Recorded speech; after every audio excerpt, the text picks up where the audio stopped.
안녕하세요, 아이스 베어입니다. 조조는 후에 등장한 타 애니들에 비해 선과 악의 대립이 명확한 인물들이 많죠.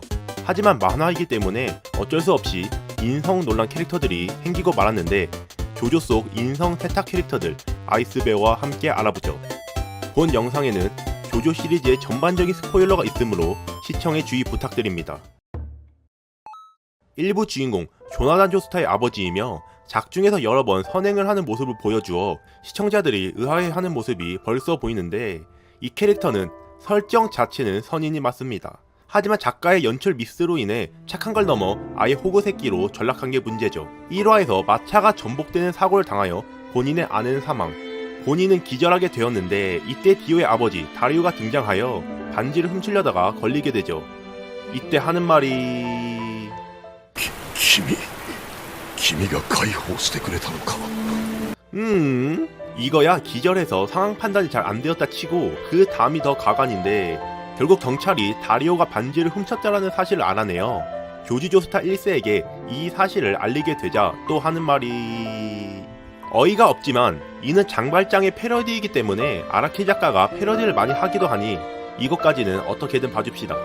그 다음부터가 보면서 쉴드 못 칠 정도로 어이가 없었는데, 이미 구해준 게 아니라 반지를 훔치려던 게 밝혀졌음에도 다리오의 아들 디오를 양자로 들이는 것도 모자라 비록 조나단이 신사답지 못한 행동을 했고, 이에 비해 디오는 완벽히 신사처럼 행동했다지만 작중에서 시간이 꽤 흘렀음에도 디오가 조나단을 괴롭히는 걸 한 번도 눈치 못 챌 정도로 친아들에게 무관심합니다.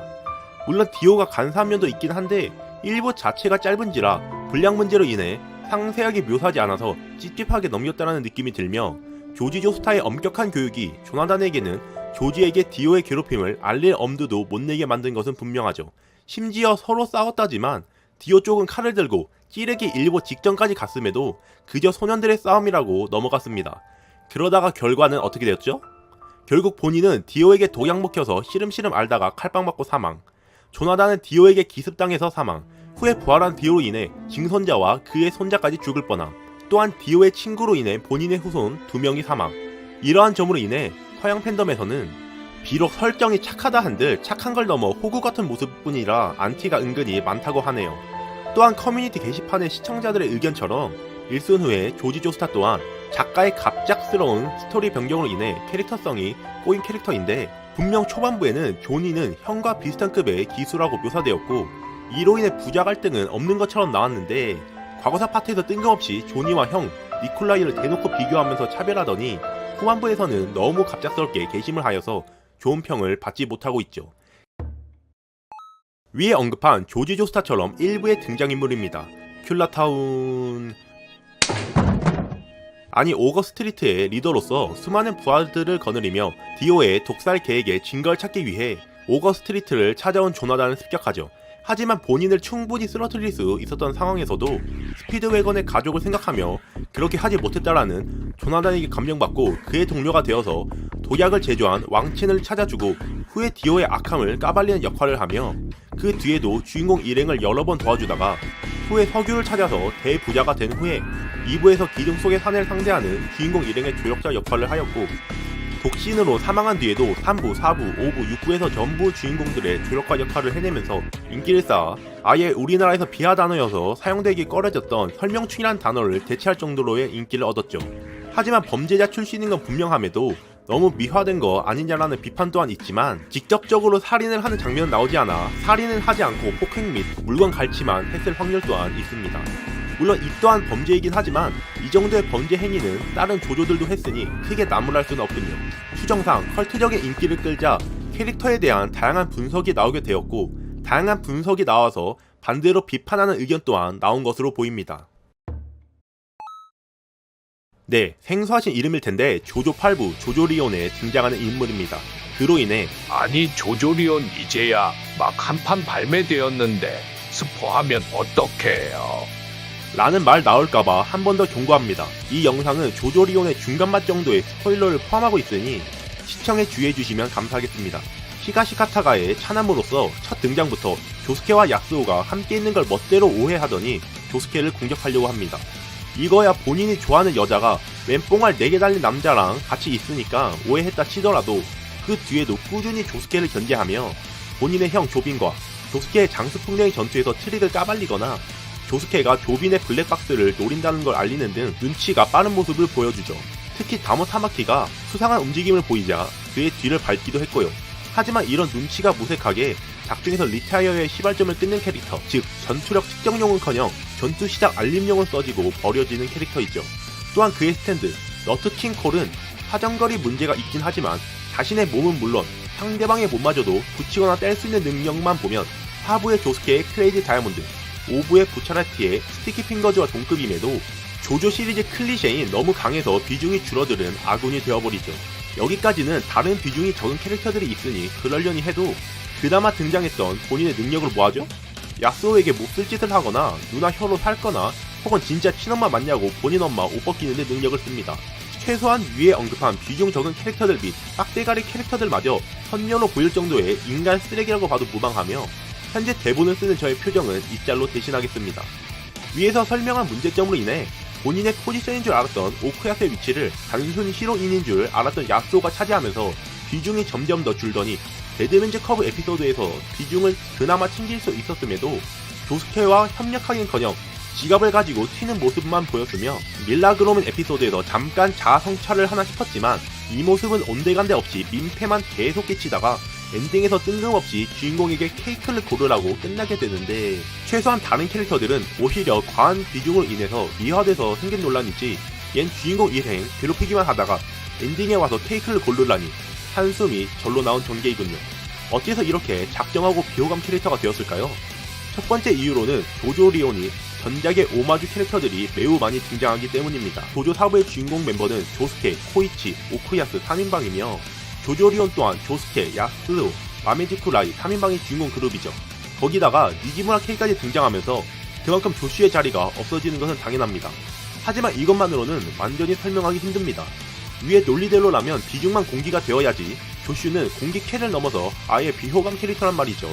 지금부터는 제 뇌피셜 및 해외 조조 커뮤에서 본 가설입니다. 조슈가 이렇게 된 이유는 원래 적이 될 거였다라는 가설입니다. 작중에서 나온 장남 조빈의 대형마트처럼 과일들을 싸고 맛있게 팔아서 가문의 힘을 키워야 한다는 주장과 아버지 노리스케의 과일 가게에는 힘이 필요 없다는 주장이 대립하면서 가문 문제로 서로 갈등을 빚죠. 이렇게 아버지에게 불만이 쌓인 조빈과 사진 찍을 때마저 조스케에게 자리를 뺏기는 등의 차별로 인해 불만이 쌓인 조슈가 힘을 합친다라는 것은 그럴듯해 보입니다. 하지만 문제점은 조빈은 빌런 캐릭터이고 비록 아버지까지 공격하는 폐륜을 저질렀지만 어찌되었던 가문의 번영을 중요시 여기기 때문이었으며 먼저 아버지를 설득하는 등의 입체적인 모습, 어렸을 적에 폭력을 당한 불행한 과거들의 모습을 보여주며 독자들에게 공감을 이끌어냈죠. 하지만 여기서 조슈까지 끼면 조슈의 과거 회상 및 조슈가 악역이 되는 확실한 계기 등도 만들어야 해서 안 그래도 월간 연재로 루즈하다라는 비판을 받은 조조 리온이 더 루즈하게 될 수 있어서 스토리버립을 방해할 수 있다는 점이 문제입니다. 거기다가 바위 인간까지 등장하면서 중간 보스 악역들도 이들이 다 가져가 버렸으며 이러한 점으로 인해 조슈의 비중이 공기가 되었다라는 추측이 가능합니다. 하지만 반대로 만화 타이틀에서 조스케와 단 둘이 찍힌 표지가 꽤 된다는 점을 근거로 주인공 쪽이었다가 주인공 쪽 인원들이 늘자 급하게 적으로 돌리려고 했으나 적 쪽도 이미 늘어 있었고 그로 인해 이도저도 아닌 애매한 포지션이 되었다고 저는 생각합니다. 일각에서는 9부 조조랜드에서 출연을 예상하는 독자들도 있던데 저는 개인적으로 단순 공기였으면 모를까 아예 비호감 캐릭터가 되어버렸기에 무리라고 판단됩니다. 역시 6부 스포 있으니까 6부 스포 당하기 싫으신 분들은 탑 1으로 넘어가세요. 안나수이는 조조 6부에서 등장하는 주인공 조력자 포지션 캐릭터입니다. 조조 6부의 배경이 감옥인 이상 범죄자 캐릭터인데 죄명은 토막살인입니다. 이런 악독한 범죄를 저질렀음에도 사실 연재 당시에는 비판을 받지 않았습니다. 당연히 타 캐릭터들처럼 과거 회상을 하여서 살인을 할 수밖에 없었던 사정을 설명해줄 것으로 예상했기 때문입니다. 하지만 조조 시리즈가 가면 갈수록 템포가 빨라졌다는 점이 문제점인데 10월 27일이 조린이 교통사고로 누명을 쓰고 3월 22일이 메이드 인 헤븐이 각성하여 1순위 되어버리는 날입니다. 대충 계산하면 5개월 정도네요. 5부는 일주일이던데 이게 템포가 빠른 건가요? 라는 의문이 드시는 시청자분들이 계실 텐데 6부의 템포가 빠른 이유는 작중 시간 사이사이가 생략된다는 점입니다. 조조 5부는 일주일이지만 에피소드 전체에서 시간이 삭제되긴 하네? 아무튼 그에 반해 조조 6부는 조린이 누명을 쓴 게 10월 27일이고 누명 써서 판결이 확정된 게 11월 8일인데 애니에선 이게 1화 만에 판정나죠. 거기다가 스토리가 초반부에는 감옥이라는 한정된 공간이기 때문에 쉴 틈 없이 적들이 계속 등장하고 후반부에는 코치 심볼 쫓기 위해서 특정 캐릭터에게 할애하는 시간이 부족한 와중에 과거 회상은 숨겨진 과거를 지니고 있는 웨더 리포트에게 몰리면서 안나수이에게 사용될 시간이 줄은 것으로 보입니다. 그나마 단순히 서로의 탈옥을 위해 붙는다는 전개였으며 범죄자 캐릭터라도 그나마 납득이 가겠지만 조린이랑 결혼할 거라는 망언 등을 지속적으로 하는 등의 개그 담당 캐릭터가 되면서 비판이 나오게 되었죠.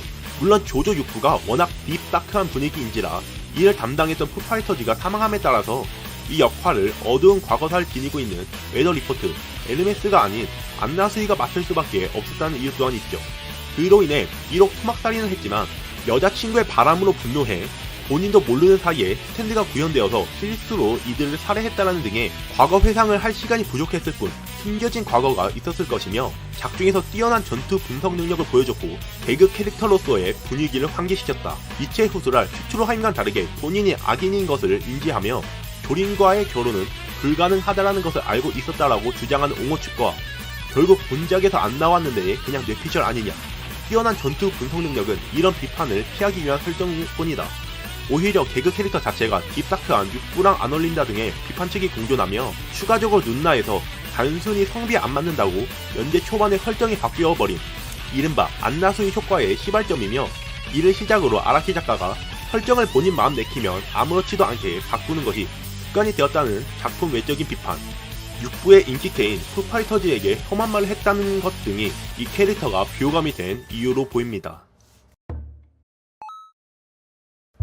슈트로하임은 2부에 등장하는 캐릭터입니다. 설정부터가 논란이 될 만한 나치이며 거기다가 성추행은 기본이고 나치의 만행인 학살을 벌이는 장면이 TV에서도 묘사되죠. 사실 산타나전에서 폭파당해서 죽었으면 잘못 태어난 뒤틀린 애국자 정도로 평가할 수 있었으나 문제점은 뜬금없이 사이보그로 부활하면서 여러 문제점이 생기고 말죠. 사이보그로 부활하면서 평범한 인간이었으면 죽었을 상황에서도 여러 번 살아남아 주인공 일행 앞에서 여러 번 등장하게 되고 여러 번 등장하니 자연스럽게 주인공 일행과 엮이게 되면서 점점 미화될 수밖에 없는 것입니다. 또한 기둥 속의 사내가 이종족인지라 인류 전체에 위협이 되는 상황이라는 점 또한 이런 전개 방식에 한몫했고요.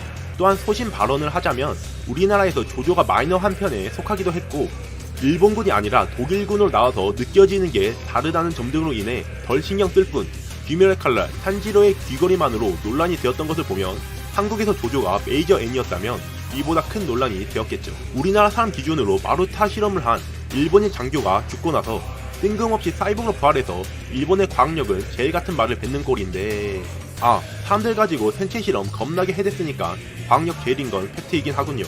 다만 아라키 작가는 우익 같은 논란이 없는 작가인데 어째서 이런 요소를 쓸 수밖에 없었을까요? 여기서부터도 제 뇌피셜입니다. 메인 빌런 기둥 속의 사내들이 주인공 일행이 살고 있는 미국에서 발견되었다는 설정은 너무 자기적이고 평소에 이탈리아의 패션에 관심이 많았던 아라키 작가는 기둥 속의 사내들이 잠들어 있는 곳을 이탈리아로 설정하게 되는데 여기서 생기는 문제점이 바로 시대적 배경 문제입니다. 1부에서 시간이 흐른 2부의 배경은 세계 2차 대전 직전의 상황인데 이탈리아는 주인공 조셉의 국적, 미국과 적대적인 관계이죠. 그로 인해 같은 영국 출신인 스피드웨건의 재단의 힘만으로는 부족했고 여기서 이탈리아인이자 전작 윌 A. 체페리의 손자 시저 체페리를 등장시키죠. 이렇게 주인공 일행들을 이탈리아, 독일군들이 도와주게 되자 이들이 점점 미화될 수밖에 없었고 이때가 작중 초중반쯤인데 이제 와서 신규 캐릭터들을 등장시키기에는 늦기도 했고 매력적인 캐릭터들을 만들 수도 없을 것 같으니 아예 임팩트 있게 전에 죽은 줄 알았던 슈트로하임이 기계로 부활했다라는 설정을 만든 것 같습니다. 그 대신 적과 아군의 경계를 아슬아슬하게 걸치는 캐릭터로 만들었으며 오히려 주인공 일행에게 민폐만 끼치는 등의 모습 또한 보여줌으로써 위에 언급한 비판을 어느 정도 회피하려는 시도를 보이기도 했죠. 하지만 슈트로하임의 대사 조조러들은 물론 일반인들에게마저도 스피드웨건의 설명해보지급으로 너무 과하게 인기를 얻어서 위에 언급한 작가의 설정이 제 기능을 하지 못하였고 그로 인해 역으로 이런 비판이 나온 것으로 추정됩니다. 이로 인해 해외 팬덤에서는 극단적으로 이 캐릭터 하나 때문에 조조 2부 거른다부터 적어도 조조 2부 보면서 슈트로하임이 거슬린다라고 비판하는 사람들이 있고 슈트로하임을 좋다고 한 팬들도 내가 나치 캐릭터를 좋아하다니라는 자조적인 댓글을 달기도 하며 해외 팬덤에서는 많이 쳐줘도 뒤틀리는 애국자로 평가하며 비판, 옹호하는 양쪽 다 문제 자체는 있다라는 것은 인정하고 있습니다. 개인적으로 2차 세계대전이 끝난 후로 기준을 잡고 조셉의 아버지 조지 조스타 2세의 지인이라는 설정의 영국 군인 캐릭터가 나왔으면 이런 논란이 줄어들었을 텐데 이 점은 아쉽지만 그래도 슈트로하임이기 때문에 조조 2부만의 전개가 있었던 것 또한 사실이니 이 점은 개인적인 생각으로만 봐주시면 감사하겠습니다. 커뮤니티 글에 어느 분이 아바키오 추가로 해달라고 해서 짧게 설명해봅니다. 이 역시 저도 처음에는 조지 조스타 1세 자리 대신에 넣을까도 생각해봤지만 애초에 주인공 조르노부터가 조나단, 디오의 아들로서 악과 선의 공존이 주제이고 위의 캐릭터들과는 다르게 각자의 과거사가 묘사되었다는 점, 그럼에도 전부 죽음으로 죗값을 치렀다는 점, 일반인들을 죽이지 않았다는 점 등으로 인해 우리나라 조폭물과 비슷하게 조폭이 멋지게 나오는 마피아 미화물로 봐야지 인성 논란 캐릭터라고 보기에는 무리가 있다고 판단하여 제외하였습니다. 조조는 원나블 같이 한 주인공으로 쭉 스토리가 진행되는 방식이 아닌 여러 주인공이 각부의 주인공을 맡는 방식으로 진행되고 있습니다. 그렇기에 한 주인공에게 감정이입을 하면서 시리즈 전체를 감상할 수는 없으나 서로 다른 매력을 가진 주인공을 골라서 즐길 수 있다라는 장점이 존재하는데요. 하지만 이렇기에 같은 조조러들이라도 취향에 따라서 좋아하는 주인공이 다른 작품이기도 합니다. 제가 가장 좋아하는 주인공의 순서와 여러분들이 가장 좋아하는 주인공 순서가 어떻게 다른지 함께 알아봅시다. 참고로 분명히 좋아요로 투표하겠다고 했기에 댓글로 적어주신 것은 아쉽지만 제외하였고 또한 오로지 저의 개인적인 의견일 뿐이며 단순히 강하다, 멋지다 등의 한 가지 기준이 아닌 여러 가지의 기준이 복합하게 있음 또한 감안해 주시면 감사하겠습니다. 이런 기준이면 얘가 1등할 게 뻔하잖아요. 이제 영상 시작하죠. 첫 등장은 마을 모리오초에 살고 있는 히로인 히로세 야스오가 자신을 스토킹하는 히가시카타 조슈를 피해서 숨어있다가 벽에 눈에 묻혀있는 조스키를 발견하는 것으로 작품이 시작됩니다. 그의 특징이라고 하면 벌어진 이빨, 눈동자 색이 2개인 파이아이, 그리고 4개의 불알... 뭐요? 알 수 없는 이유로 기억을 잃어버렸기에 그의 기억을 되찾는 것이 작품의 목적이 됩니다. 그 후에 마침내 본인이 선언, 히라 요시카케와 그의 동료 쿠조 조세후미가 합쳐진 새로운 인물임을 알게 되었고 그때부터 히라의 어머니인 히라 홀리 조스타를 본인의 어머니로 생각해서 로카카카를 얻어 병에 걸린 그녀를 구하는 것이 작품의 목적이 됩니다. 하지만 구독자분들의 투표에서 143분 중 겨우 7분만이 골라주시면서 4.9%라는 안습한 결과를 보여주었는데 이유를 생각해보자면 첫 번째로 기억을 잃은 상태여서 조조들답지 않은 띨띨한 모습을 자주 보여주었다는 것입니다. 물론 진지한 상황일 때는 진지해지는 모습을 보여주나 이는 타 조조들도 기본적으로 가지고 있기에 큰 메리트가 될 수 없었던 것으로 보이며 두 번째로는 작품의 목적이 애매하다는 점입니다. 작품의 시작부터 엄마를 구한다라는 목적을 가진 3부, 마약을 없앤다라는 목적을 가진 5부처럼 처음부터 바로 목적을 알 수 있게 하던지 6부처럼 처음에는 탈옥이 목적이었다가 후치 신부를 저지한다로 자연스럽게 바뀌었어야 했으나 8부 같은 경우는 기억 상실증이라는 설정으로 인해서 캐릭터성이 타 조조들에 비해서 부족해졌다라고 생각합니다. 특히 월간 연재인 이 작품의 특성상 이런 단점을 더욱 치명적이게 만들었죠. 그 외로는 보스인 토오루와 윈드 오브 유의 문제점 또한 있는데 이는 조조 속 보스들의 순위에서 살펴보도록 하고 그 외의 문제점으로는 한국 한정으로 한 판이 아직 정발이 완전히 되지 않아서 해당 작품 자체를 제대로 보지 못하신 분들이 있기 때문으로 보입니다. 그래도 오히려 이런 미스테리적인 요소가 작품의 매력이라고 생각하는 독자들도 있고 작가가 언급한 이름 모를 남성이 조조로 성장하는 이야기를 잘 나타낸 캐릭터인 점은 확실히 긍정적인 것 같습니다. 그리고 절대 조스케랑 야스오가 꽁냥꽁냥거리는 거 부러워서 파리에 넣은 거 아니니까 오해하지 마세요. 어째서 눈물이? 일본의 평화로운 마을인 모리오초의 학생으로서 교사인 어머니, 경찰인 외할아버지 밑에서 자라서 정의로운 학생으로 성장하게 됩니다. 그러나 키라 요시히로가 스탠드를 발현할 수 있는 스탠드 구현의 화살로 마을의 흉악범들과 본인의 아들 키라 요시카케를 찌르면서 스탠드를 발현시켰고 그로 인해서 마을에는 온갖 빌런들이 스탠드로 범죄를 저지르고 다니자 이를 조스케 일행들이 무찌르고 마을을 지킨다 라는 내용을 담고 있습니다. 하지만 개인적으로는 아쉬웠던 점이 몇 가지 있는데 첫 번째로는 주인공의 비중 문제입니다. 작중의 주제는 소시민들의 힘을 합쳐서 악을 무찌른다이며 그렇기에 작중에서 등장하는 대다수 전투들은 팀원들이 힘을 합쳐서 처리하는 모습을 보여주었고, 이는 4부의 매력 포인트로 고평가받으나 그 대신 그만큼 조스케의 비중이 줄어들었죠. 특히 조조 시리즈 중 유일하게 최종 보스를 차로 밀어서 막타를 쳐버리는데, 이 또한 평범한 척 위장을 한 빌런에게 걸맞는 평범한 최후이지만 타 부에 비해서는 힘 빠지는 것 또한 사실이죠. 특히 조셉, 조타로 같은 전작 캐릭터들 또한 피해를 입기도 했는데, 조셉은 2부는커녕 3부의 노익장의 모습도 아닌 허리 굽은 노인으로 등장하여서 2부의 팬들을 오열하게 만들었고, 3부의 조타로 또한 비록 오랜 시간 동안 전투를 하지 않았고 아무리 상성이 문제였다 한들 겨우 쥐한테 고전하는 모습을 보여주면서 호불호가 갈리게 되었죠. 그래도 본인을 희생하는 황금의 정신을 보여준 조셉 조스타, 3부 시절의 모습을 떠오르게 하는 키라를 제압하는 조타로 등 전작 캐릭터들을 위한 장면도 충분히 있으며, 나약한 학생이었다가 점점 성장하는 캐릭터인 히로세 코이치, 선역이라고 보기에는 애매하지만 그렇다고 악역은 아닌 독특한 캐릭터성을 가지고 있는 그 외에 여러가지 독특한 조연 캐릭터들, 평범한 고등학생이 할 법한 생각과 행동을 반영한 에피소드로 공감대를 형성하는 등 오히려 냅다 총을 갈겨버리거나 당당하게 무전 취식하는 놈에 비해서는 비교적 무난한 성격을 가진 것이 마음에 드는 사람들은 조스케를 최애로 뽑은 것으로 추정되며, 시청자분들은 8.39%의 비율로 5위로 선정해 주셨습니다. 물론 어디까지나 다른 조조들에 비해서지 본인 머리 건드리는 순간...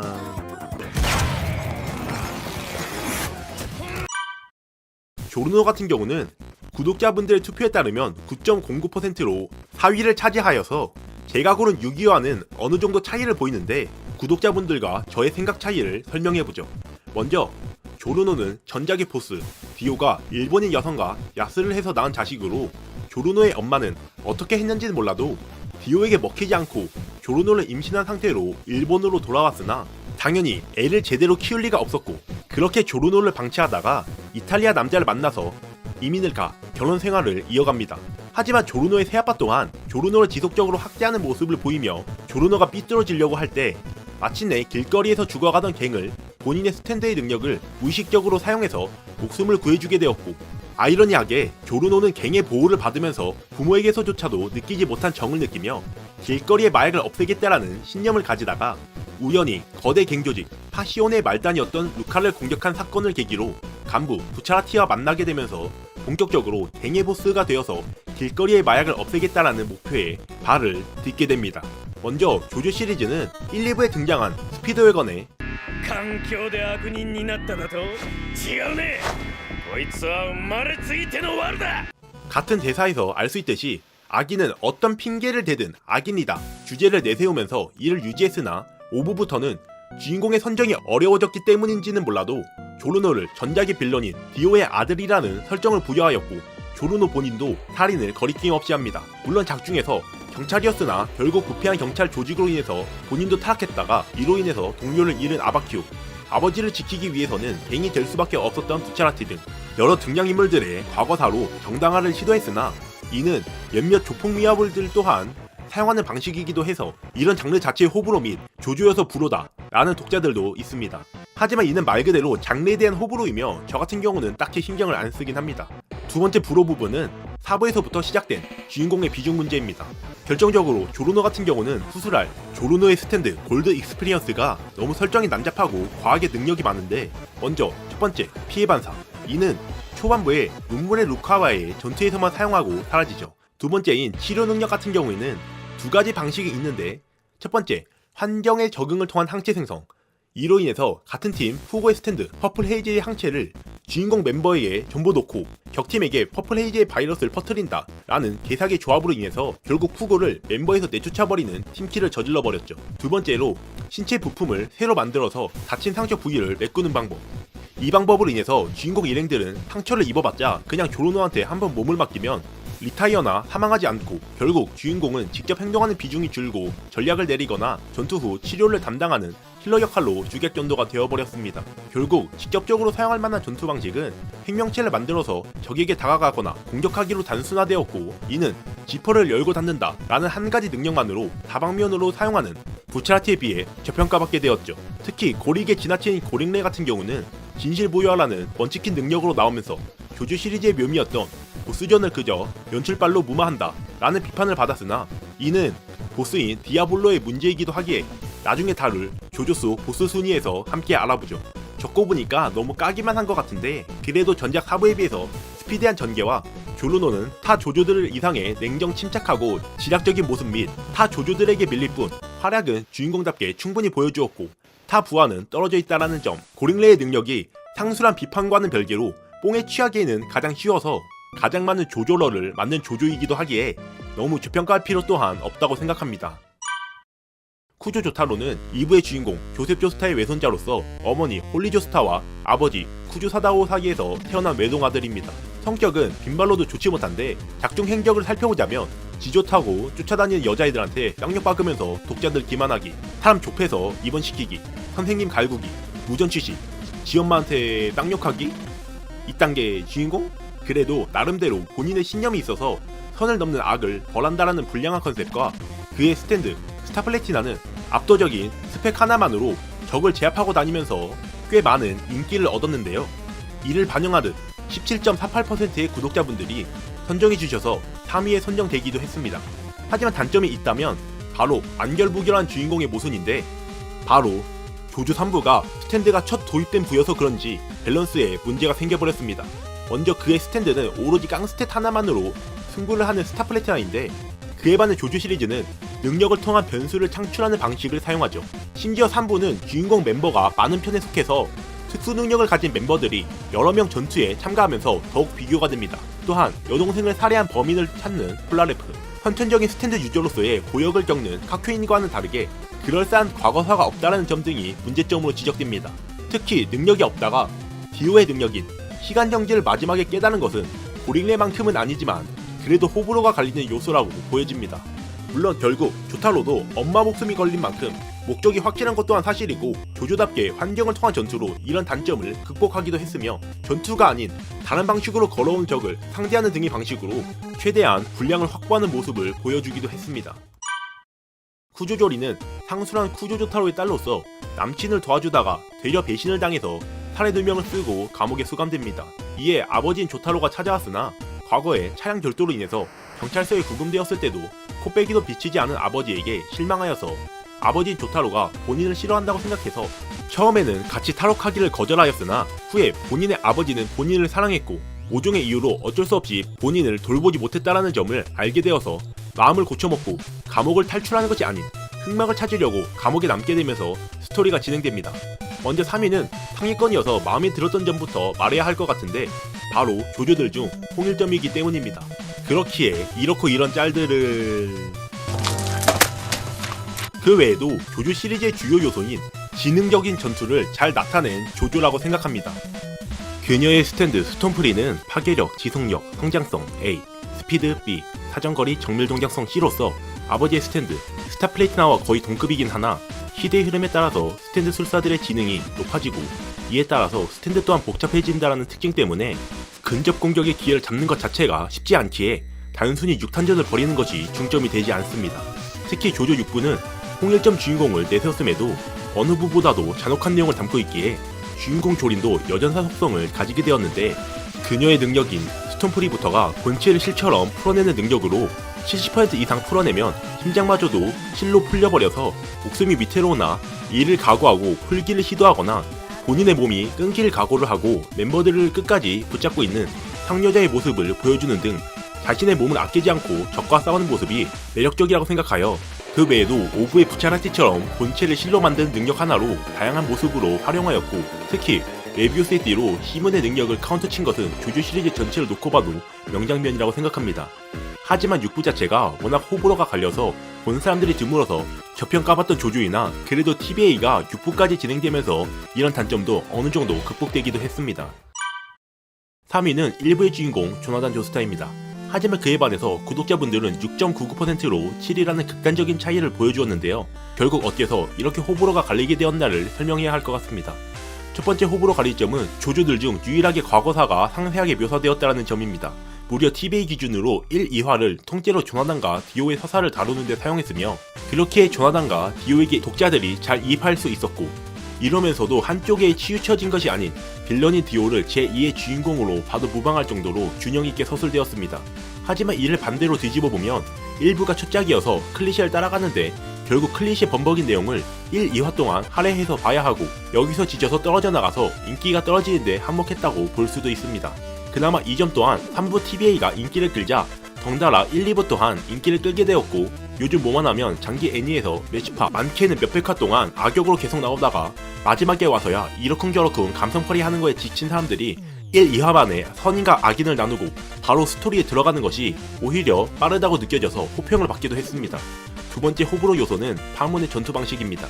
안 그래도 조조 자체가 전투 도중에 상대의 능력을 분석해야 해서 사이사이에 대화가 낀 비중이 높은데 일부 같은 경우는 파문과 흡혈기의 상성이 극단적인지라 한번 공격당하면 끝이고 그로 인해서 한 번의 공격을 위한 빌드업을 쌓는 식으로 전투 로그가 쌓이면서 서로 치고받고 싸우는 3부처럼 호쾌한 전투를 보여주지 못했고 스탠드 같은 경우는 전투형 스탠드가 아니더라도 다양한 능력을 통해서 독특한 전투를 이끌 수 있었던 것과는 다르게 파문과 섞가면은 이렇게 전투 로그를 구성할 만한 요소가 없어서 결국 전투가 단순히 주변 환경을 통한 전투로 한정된 것 또한 마이너스 요소라고 생각합니다.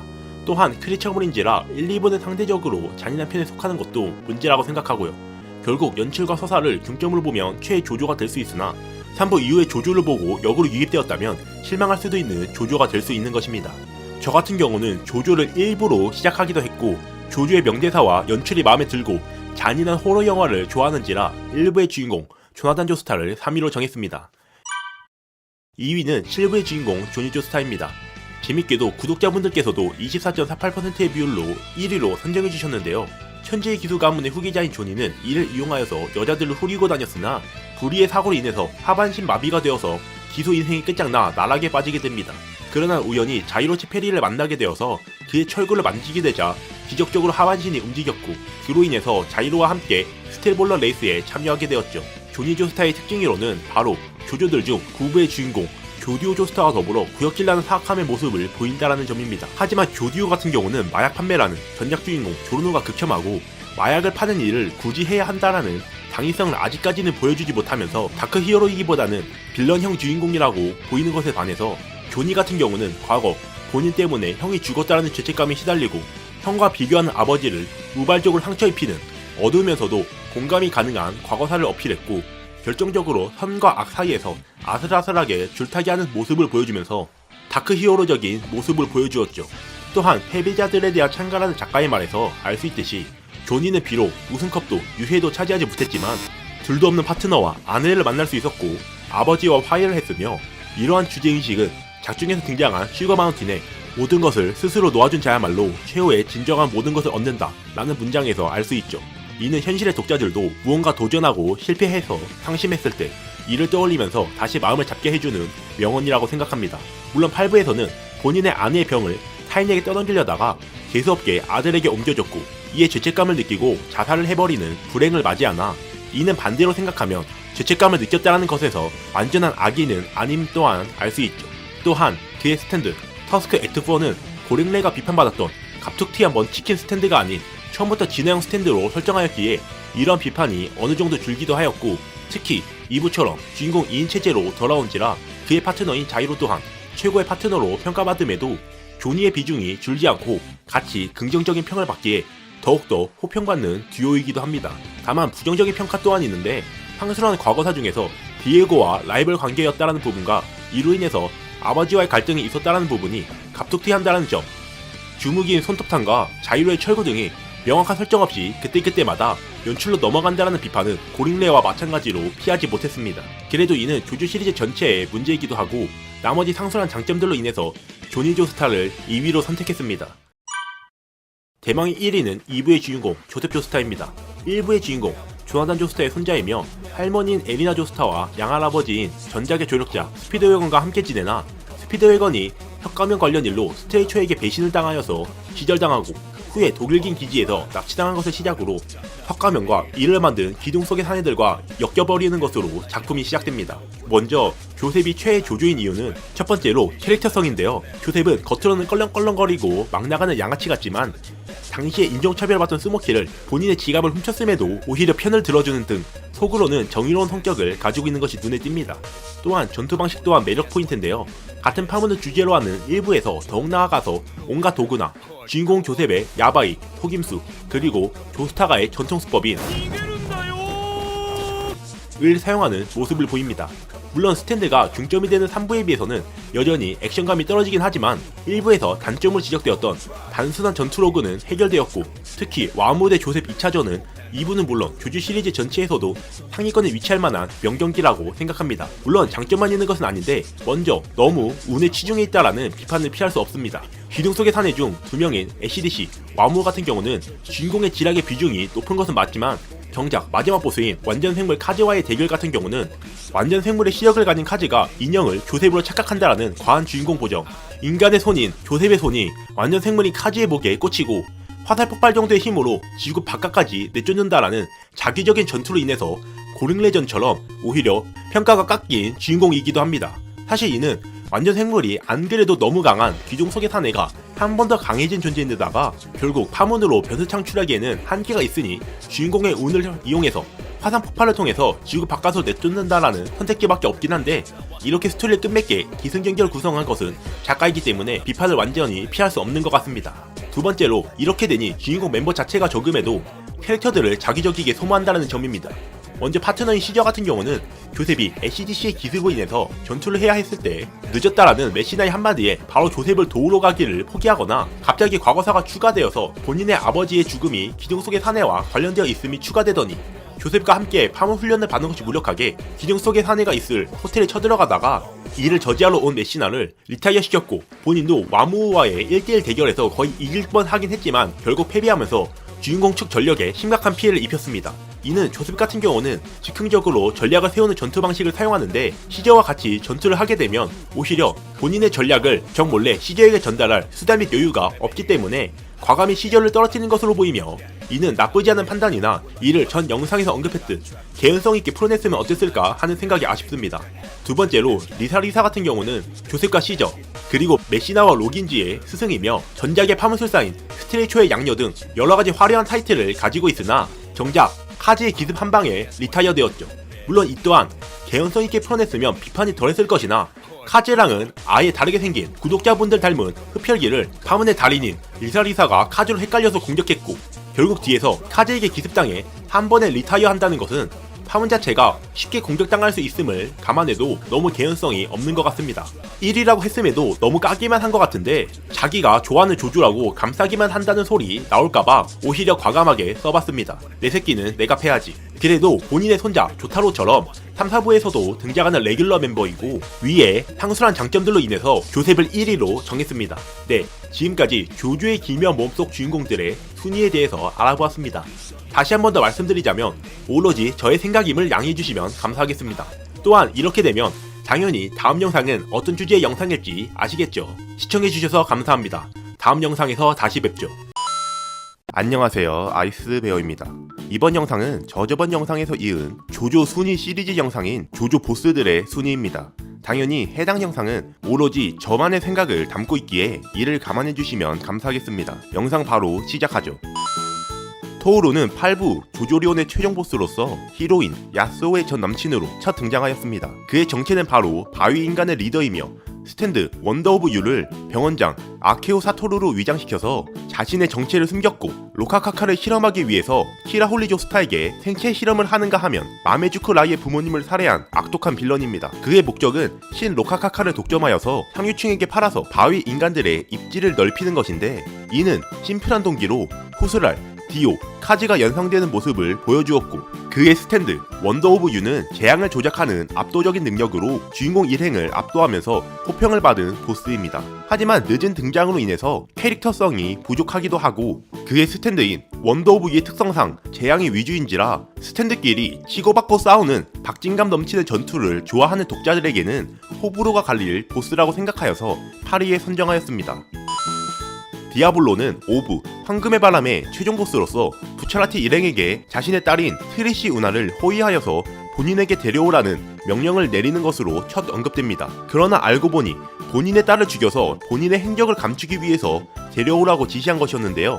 이에 부차라티가 반발하자 시간 삭제 능력을 가진 킹 크립슨으로 바로 제압을 하거나 호위팀인 나란차를 죽이는 등의 모습을 보여주어서 보스로서의 강함을 어필했고, 온갖 기묘한 패션을 자랑하는 조조 세계관에서 간지 정장과 성우의 하드캐리로 떡상각이 보이던 보스였으나 어림도 없지 바로 망사계 이행. 거기다가 토오루와 비슷한 문제점으로 그의 스탠드 킹 크림슨의 능력 시간 삭제 같은 경우는 주인공 일행에게 다가가고 살해, 그 뒤에 다시 빤스런 이런 식으로만 전개되어서 킬로그가 높은 것 치고는 독자들에게 잘 어필되지 않았을 수도 있을 것으로 보입니다. 결정적으로 하필 상대가 조조 세계관의 최강의 스탠드 고링레를 각성해버린 조르노였기에 영원히 죽음에 도달하지 못하고 조조, 아니 어느 소년 만화에서도 찾아볼 수 없는 노숙자에게 살해당하고 차에 치이고 포경당해서 사망하고 후에 여자의 앞에서 벌벌 떠는 최악의 모습을 보여주었기에 취리에 선정하였습니다. 자세한 영상은 전에 올린 영상을 참고해주시면 감사하겠습니다. 엘리코 푸치는 6부 스톤오션의 등장인물로 쿠조조린이 수감 중인 교도소에서 교화관으로 근무하고 있으며 꽤나 고참인지 교도소 직원들에게 명령을 내리는 모습을 보여주었습니다. 그러나 사실 그는 조린을 누명씌운 장본인으로 겉으로는 점잖은 척을 하지만 속은 꽤나 뒤틀린 성격으로 본인이 도움이 필요할 때는 다급하게 도움을 요청하지만 정작 교도관이 도움이 필요하자 바로 손절을 치고 지 혼자서만 빤스런치는 모습을 보여주었죠. 그래도 무려 스탠드가 2번이나 아예 다른 능력으로 진화한 조조 시리즈에서 가장 극적으로 성장하는 보스라는 점, 최초로 조조 시리즈의 주인공을 2명이나 죽였다라는 점은 고평가 받을만 하다고 생각합니다. 하지만 가장 비판받는 점은 캐릭터의 과거사입니다. 그는 이탈리아계 이민자 집안에서 쌍둥이로 태어났으나 본인의 동생은 모종의 이유로 사망하여서 본인만 살아남았고 자라서 신학생으로 지내다가 태양빛을 피하기 위해서 성당으로 들어온 디오를 만나 구연의 화살을 받게 되죠. 그 후에 고해 성사시를 청소하던 도중 본인을 신부로 착각한 어느 여인이 고해 성사를 시작했는데 바로 자신의 아들이 죽었고 이를 받아들이지 못한 나머지 다른 아이와 바꿔치기 했다라는 것. 또한 그 아이가 바로 자신의 죽은 줄 알았던 동생 웨스 블루마린이었고 설상가상으로 여동생 페를라는 이를 알지 못하고 웨스와 사귀었던 것입니다. 조조가 근친몰이 되는 것을 두고만 볼 수 없었던 푸치는 사리 탐정을 고용하여서 이 둘을 떼놓으라고 의뢰를 했으나 하필 이 탐정은 인종차별주의자였고 웨스의 어머니가 흑인과 결혼했다는 사실을 알아내어서 웨스를 린치하고 목을 매달았고 페들라는 이를 보고 웨스가 죽었다고 착각해서 자살을 합니다. 이를 계기로 푸치 신부는 모두가 자신의 미래를 아는 천국을 만드는 것을 목표로 삼게 됩니다.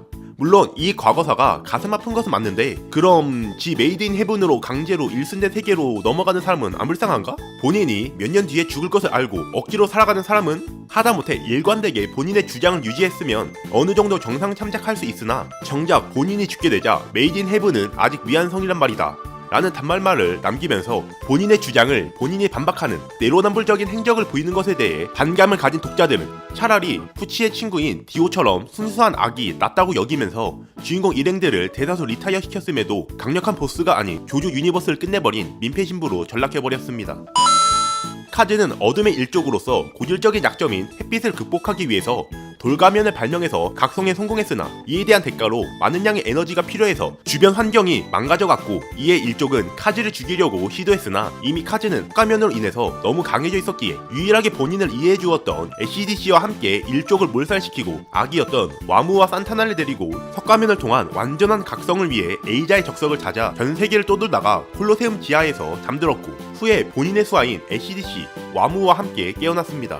먼저 긍정적인 평은 조조 세계관 최강의 피지컬을 가지고 있다라는 점입니다. 그의 출신인 어둠의 일족 자체도 강한데 석가면으로 한 번 더 각성한 후에 에이자의 적석을 통해서 한 번 더 완전 생물로 각성하였고 유일하게 스탠드가 없음에도 온갖 스탠드들과 비빌 정도의 압도적인 스펙을 지녔습니다. 또한 심플한 악역인 동시에 동료에 있는 악역이라는 점도 매력 포인트인데 보통 조조 세계관 속 빌런들은 그럴듯한 과거사를 가지고 있거나 그냥 나쁜 놈으로 나뉘는데 카즈는 특이하게 본인의 사리 사욕을 가짐과 동시에 동료 또한 챙기는 입체적인 모습을 보여주었습니다. 그렇게 이종적인 보스임에도 오히려 인간적이게 받아들여져서 공감 가는 캐릭터로 느껴졌고요. 하수랄 일부의 디오가 착용한 석가면을 발명했기도 하고 이 디오가 조조 6부까지 영향을 끼친 것을 고려하면 1순전 조조 세계관 전체에 영향을 끼쳤다라고 봐도 무방할 것 같습니다. 하지만 이에 비해서 낮은 비중이 비판을 받는데 능력도 소년 만화다운 임팩트를 보여준 이 둘과는 다르게 카즈는 빛의 유법이라는 이름과는 다르게 빛나는 칼날 정도로 임팩트가 떨어지고 완전 생물이라는 설정으로 인해서 전투 로그가 순전히 운과 실수에 치중된 주인공 보정이 과하게 들어갔다라는 비판을 받기도 해서 5위에 선정했습니다.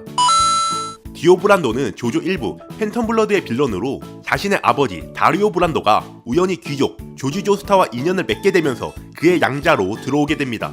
하지만 오히려 그의 아들 조나단 조스타를 고립시켜서 조스타가를 차지할 계획을 세웠으나 그는 생각보다 만만치 않았고 성인이 되고 나서야 석가면의 정체를 알게 되어 흡혈귀가 되어서 조나단 조스타와 대치하게 됩니다. 장점으로는 순수학 빌런이라는 점입니다.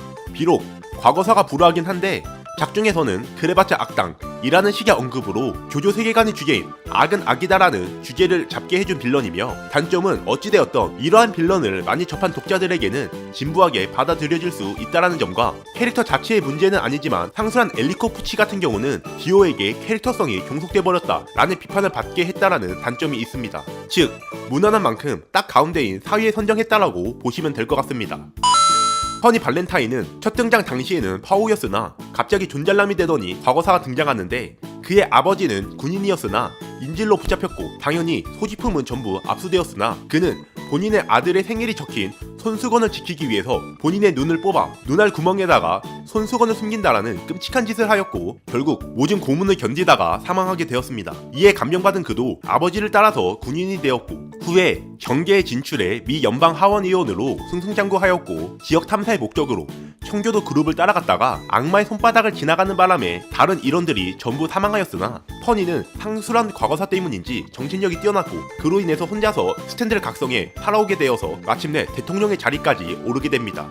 주목할 만한 점은 독자들을 헷갈리게 하는 행적인데, 먼저 그의 목표는 대통령으로서의 나라를 번영시키기 위해서 성인의 유해를 전부 모은다입니다. 이는 겉보기에는 그럴듯하죠. 하지만 성인의 유해는 부정적인 것들을 옮기는 것이지 없애는 것이지는 않기에 타 국가들에게 이를 떠넘기는 구역질나는 사악함입니다. 또한 자신의 죽음을 겁내지 않고 다른 평행세계의 본인에게 떠넘기는 것도 주인공 조니의 칠흑의 의지가 연상되나, 조니 같은 경우는 죽음은 끝이다라는 마음을 품은 것에 반해 퍼니는 속으로는 평행세계의 자신이 대신할 수 있다라는 마음을 품었을 것이고, 그렇기에 이 둘을 동일시할 수 없습니다. 하지만 이는 작품을 곱씹고 분석해야지 가능한 해석이고, 즉 상술한 조조 세계관 속에서 악은 악이다 라는 주제를 유지하면서도 독자들을 헷갈리게 하는 입체감 있는 캐릭터로 구축된 것이 인기의 원인이라고 볼 수 있습니다. 추가로 그의 스탠드 디포시는 막강한 능력과 가슴이 웅장해지는 연출로 조조 속 인기가 높은 축에 속하는 스탠드입니다. 하지만 단점을 집어보자면 조조 7부의 진행 자체가 3부처럼 보스를 향해서 모험을 떠나는 내용인지라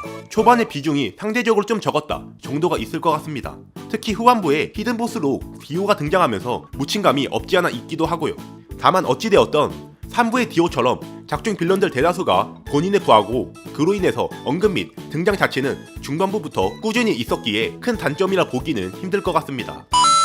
키라는 과거에 본인의 어머니에게 학대를 당했고 이로 인해 모나리자의 손을 보고 를 해버리는 괴상한 패티시를 가지게 되어서 스키모토 레이미를 살해한 것을 시작으로 아버지 요시히로의 화살로 인해서 스탠드 킬러킨을 얻은 뒤로는 살인의 박차를 가해서 모리오초의 실종을 무려 7배나 높여버립니다. 키라의 캐릭터 컨셉은 일상에 스며든 공포인데, 그렇기에 키라는 사람을 죽여서 손을 모으는 미친 살인마임에도 평범함에 집착을 하며 이전부터 1등이 아닌 3등을 유지하면서 사람들의 관심을 피했다라는 설정이 있는데, 오히려 이런 설정이 주인공 일행을 먼저 선수쳐서 각계 격파한다, 모리오초에서 도망치지 않고 계속 지낸다 에 대한 개연성을 보충하게 됩니다. 단점이 있다면 일상물과 섞이면서 보스로서의 존재감이 옅어졌다는 점인데, 특히 타부가 중간보스는 최종보스의 부하여서 중간보스가 최종보스를 언급하는 식으로 최종보스의 비중을 조금이나마 높여주는 것에 반해 타부 같은 경우는 각 빌런들이 서로 관계가 없어서 최종보스의 비중을 높여주지 못했습니다. 물론 작가도 이를 인지해서 스쳐 지나가듯이 키라를 보여줌과 동시에 카와지리 코사쿠의 신분을 뺏어서 키라를 중간보스로, 카와지리로 변장한 키라를 최종보스로 선정하면서 어느정도 상세한 단점이기도 해서 큰 단점이라 볼 수는 없을 것 같습니다. 디오는 상술한 디오 브란도가 조나단의 몸을 빼앗고 살아남아서 100년 만에 부활하였습니다. 상술한 디아블로에게서 구현의 화살을 구입한 애냐 할멈에게서 화살을 받아 스탠드 더 월드를 각성하였으나 조나단의 몸이었기에 조나단의 후손들이 전부 스탠드를 구현하게 되죠.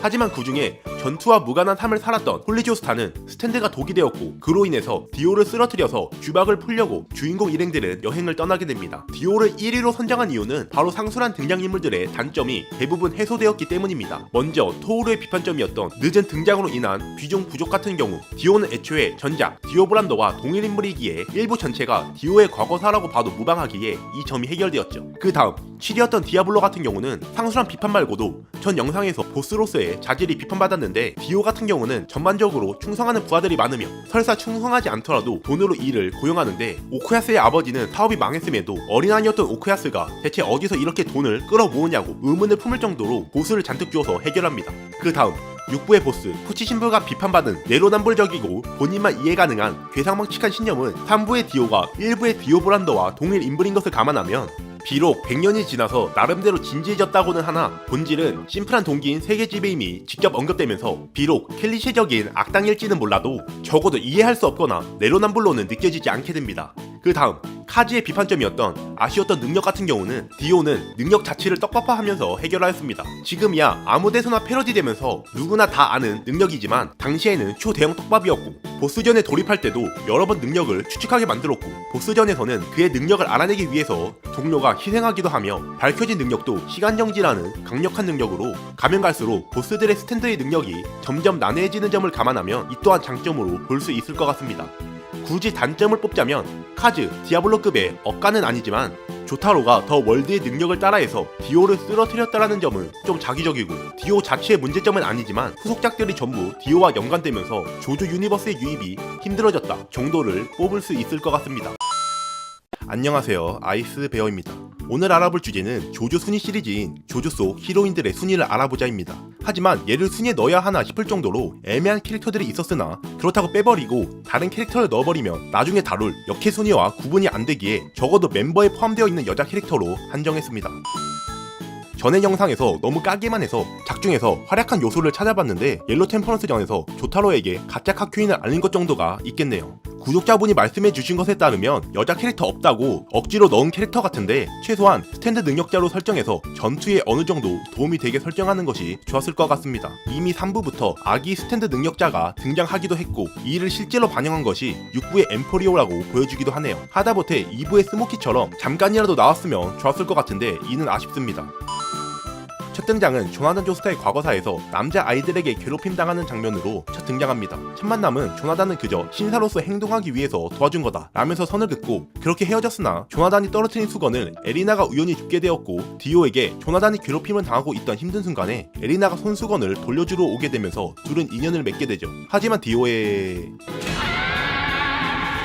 로 인해서 당시의 시대상 조나단을 만날 수 없다고 생각한 에리나는 조나단을 일부러 피하게 되면서 서로 잠시 헤어지게 됩니다. 그러나 성인이 된 후에 디오와의 전투로 인해서 부상을 입은 조나단을 간호하기 위해서 재등장하고, 마지막 화에서도 조나단과 결혼을 하는 것으로 등장하나, 하지만 조나단은 배에 숨어 타고 있던 디오에게 사망하고 본인만 탈출하게 되죠. 그 후에 2부에서도 주인공 조셉의 할머니로서 재등장하였고, 인종차별을 한 마피아를 때려눕히라고 지시하는 등 전작에서의 강인한 모습을 보여주면서 마지막 화에서는 임종을 받게 됩니다. 디오와의 키스를 흙탕물에 씻는 것으로 맞받아치는 등 일부가 연재되었던 시대치고는 강단 있는 여성이라는 점, 본인의 손자 조셉처럼 장수하여서 스피드 웨건과 함께 1, 2부를 연결해주는 연결고리가 되었다라는 점, 과거의 만화판과는 다르게 TV에서는 미친 작화 보정을 받았다라는 점 등을 장점으로 뽑았으나, 어찌되었던 능력자 배틀물인 조조이기에 비전투원인 에리나는 작중에서 비중이 적어질 수밖에 없다는 점이 발목을 잡았기에 7위에 선정하게 되었습니다.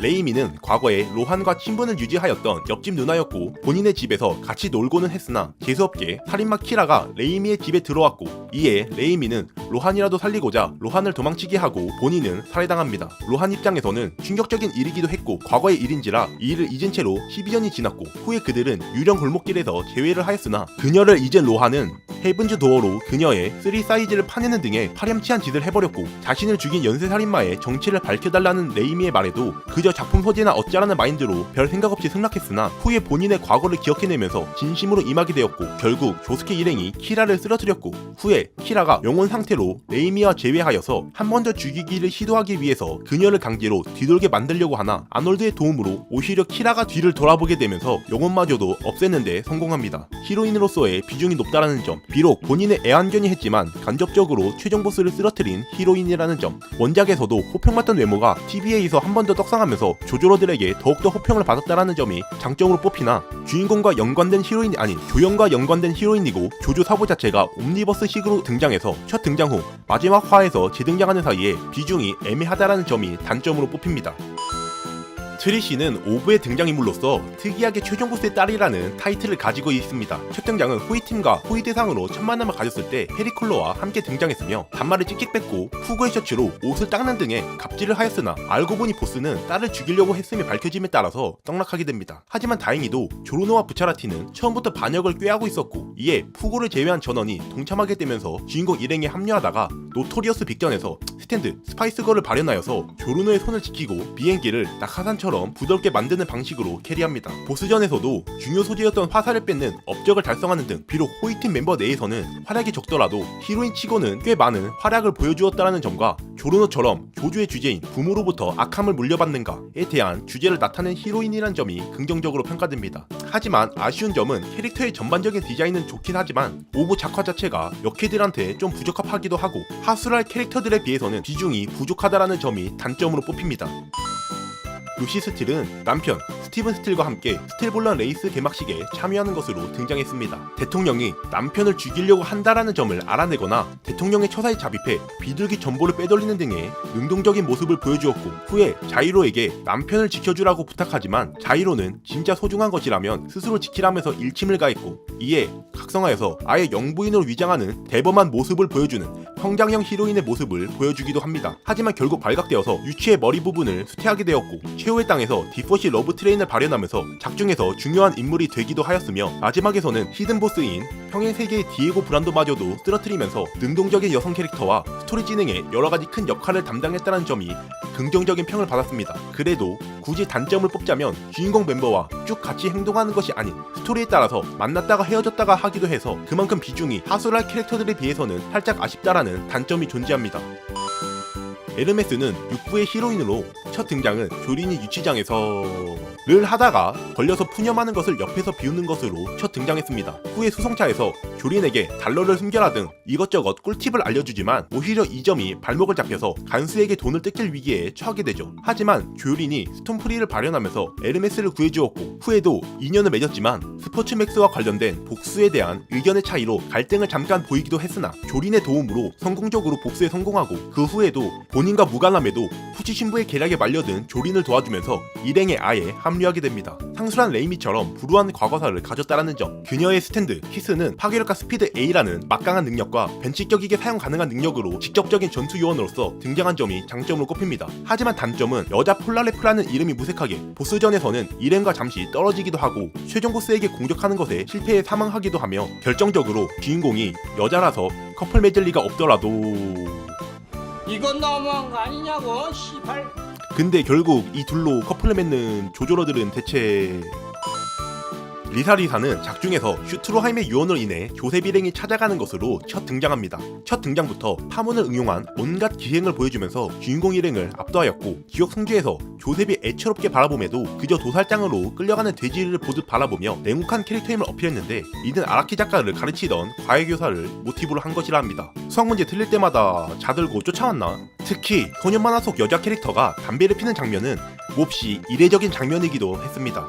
거기다가 고추밭인 조조 시리즈에서 2부의 새끼 담당을 맡아서 목욕신이 나온다든지 심지어 이례적으로 오프닝 장면에서도 새끼는 장면을 보여주면서 남성 조조러들에게 인기를 얻었죠. 하지만 그녀의 과거사가 밝혀지는데 그녀는 원래 1대 조조 조나단 조스타가 에리나에게 구해달라고 부탁한 아기였고 이 아기가 스트레이초에게 맡겨져 파문술사로 성장하여서 조나단 조스타의 아들 조지 조스타 2세와 결혼을 하였으나 조지 조스타 2세의 상간이 알고 보니 디오의 부하였던 희생인이어서 살해당했고 이에 분노해 희생인을 살해하다가 살인자가 되어버려서 스피드웨건의 도움을 받아 이탈리아로 망명을 온 것이죠. 근데 그럼... 하지만 역시 조조라서 그런지 오히려 이런 금단의 커플을 지지하는 조조러들도... 저는 할 말 많지만 참겠습니다. 이렇게 초창기 부임에도 여러가지 캐릭터성이 부여되었지만 아쉽게도 단점 또한 있는데 바로 소년 만화인 조조임에도 초반에 임팩트 있게 나온 것에 비해서 전투 실적이 형편없는데 겨우 잡목 흡혈기 하나를 잡은 것이 전부입니다. 이는 2부 자체도 짧은데다가 적들마저도 기둥 속의 사내들로 3명으로 제한되어 있는데다가 주인공 고정이 좀 심한 보이기도 해서 리사리사에게 배분할 빌런이 부족했기 때문으로 보입니다. 결국 후에는 주인공의 스승이자 어머니임에도 그저 인질로 잡힌 히로인이 되어서 본인의 설정에 비하면 살짝 아쉬운 흔적을 보여준 캐릭터로 보입니다. 원래는 수지큐를 하려고 했는데 비중 시로 인해서 리사리사로 변경했으니 참고하세요. 히로세 야스오는 8부 조조리온의 히로인으로 벽의 눈에서 기절해 있는 조스키를 발견하는 것으로 첫 등장합니다. 후에 조스키의 잃어버린 기억을 되찾기 위해서 함께 고군분투하지만 이로 인해서 로카카카와 바위 인간과 엮이면서 위험에 빠지게 되고 끝까지 조스키와 함께 살아남게 됩니다. 장점은 주인공과 동급의 비중, 작중 시점이 현대인 것을 반영했는지 전자기기와 관련된 능력을 가지고 있고 이로 인해서 조조스러운 전략을 잘 표현했다라는 점. 애니화가 안 되었지만 이를 감안해도 위형의 외모다 라는 장점이 존재합니다. 네, 지금까지 조조 속 히로인의 순위에 대해서 알아봤는데요. 주인공, 보스전에서 8부 캐릭터들의 순위가 낮았던 것으로 기억하는데 저번 어린아이 영상에 이어서 연속으로 8부 캐릭터가 2번 연속으로 1위에 선정되어서 8부 팬들은 흐뭇해 하실 것 같습니다. 물론 어디까지나 저의 의견일 뿐이니 그냥 얘 생각은 이렇구나 하고 넘어가 주시면 감사하겠습니다. 시청해주셔서 감사합니다. 다음 영상에서 다시 뵙죠.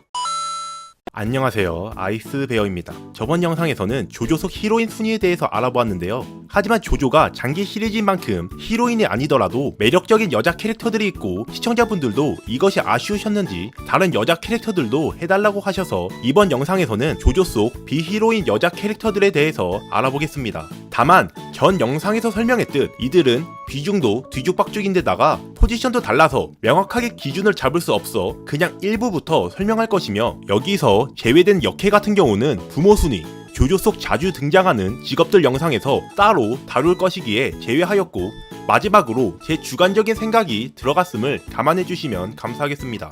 이제 영상 시작하죠. 1부 같은 경우는 전통 크리처 호러물이 주제인데다가 분량 자체도 짧아서 여자 캐릭터 자체가 거의 등장하지 않습니다. 유일하게 등장한 여자 캐릭터가 포코의 누나로 포코의 과거 회상 장면에서 첫 등장했는데요. 비록 동생을 정신 차리게 하기 위해서 뺨을 때리는 것은 과했다라고 볼 수는 있으나 결국 이를 회상한 포코가 용기를 내어서 문을 열어 고립된 조나단을 구했다라는 점, 후에 디오에게 납치돼서 사라지자 남동생이 걱정을 하는 모습을 보여주면서 이 둘의 사이가 나쁘지 않음은 짐작할 수 있고 디오에게 납치가 되었어도 디오의 뺨을 갈기면서 본인이 한 말을 지키면서 지주 있는 여성의 모습을 보여주었다라는 점에서 만약 에리나가 먼저 조나단과 이어지지 않았다면 조나단과 이어질 수도 있었겠다 라는 생각이 들게 할 정도로 에리나와 유사한 면모를 보여주었습니다. 후에는 따로 등장하지는 않지만 잘 살다가 2부 시점을 기준으로 에리나처럼 할머니가 되었거나 사망했을 것으로 보입니다.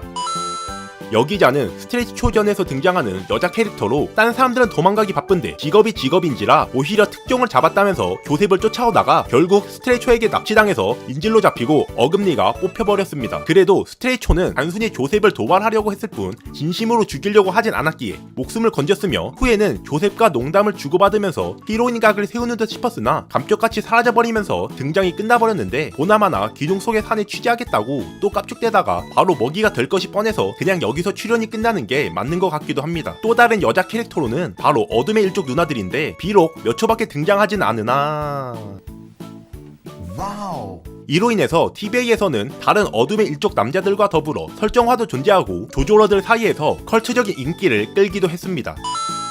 3부부터는 분량이 늘은 것에 비해서 멤버들이 전부 고추들이라 그런지 뺏기 담당 역캐들이 많이 등장하게 되었는데 뺏기 담당이라 하면 생각나는 캐릭터로는 머라이어가 있죠. 머라이어는 이지트 구형신 중 한 명으로서 자력을 부여하는 스탠드, 바스테드 여신으로 이러한 서비스이라든지 조셉과 압둘의 그렇고 그런 장면으로 인해서 조셉과 썸 탄다고 착각한 할망구에게 맞는 개그신을 보여주기도 하면서 개그 장면까지 챙겼죠. 거기다가 할머니라고 생각하면 떠오르는 또 다른 캐릭터인 애냐 할멈 같은... 잠깐 오해하지 마세요. 전 영상인 TVA와 OVA의 차이점을 보신 분들은 아시겠지만 정확한 원리는 불명이나 옛날로 회춘하는 모습을 보여주었고 이것이 꽤나 예뻐서 아니다 취소. 이렇게 본인의 외모를 위장한 여자 캐릭터는 또 있는데요. 바로 네나입니다. 네나는 호로스의 연인으로서 첫 등장하였고 호로스를 지키기 위해서 본인을 희생하려는 모습을 보여주면서 비록 대상이 잘못되었어도 사랑만큼은 타 히로인에 못지않은 모습을 보여주면서 폴라레페의 관심을 끌었고 결국 이 둘은 점차 가까워지게 되는 듯 싶었으나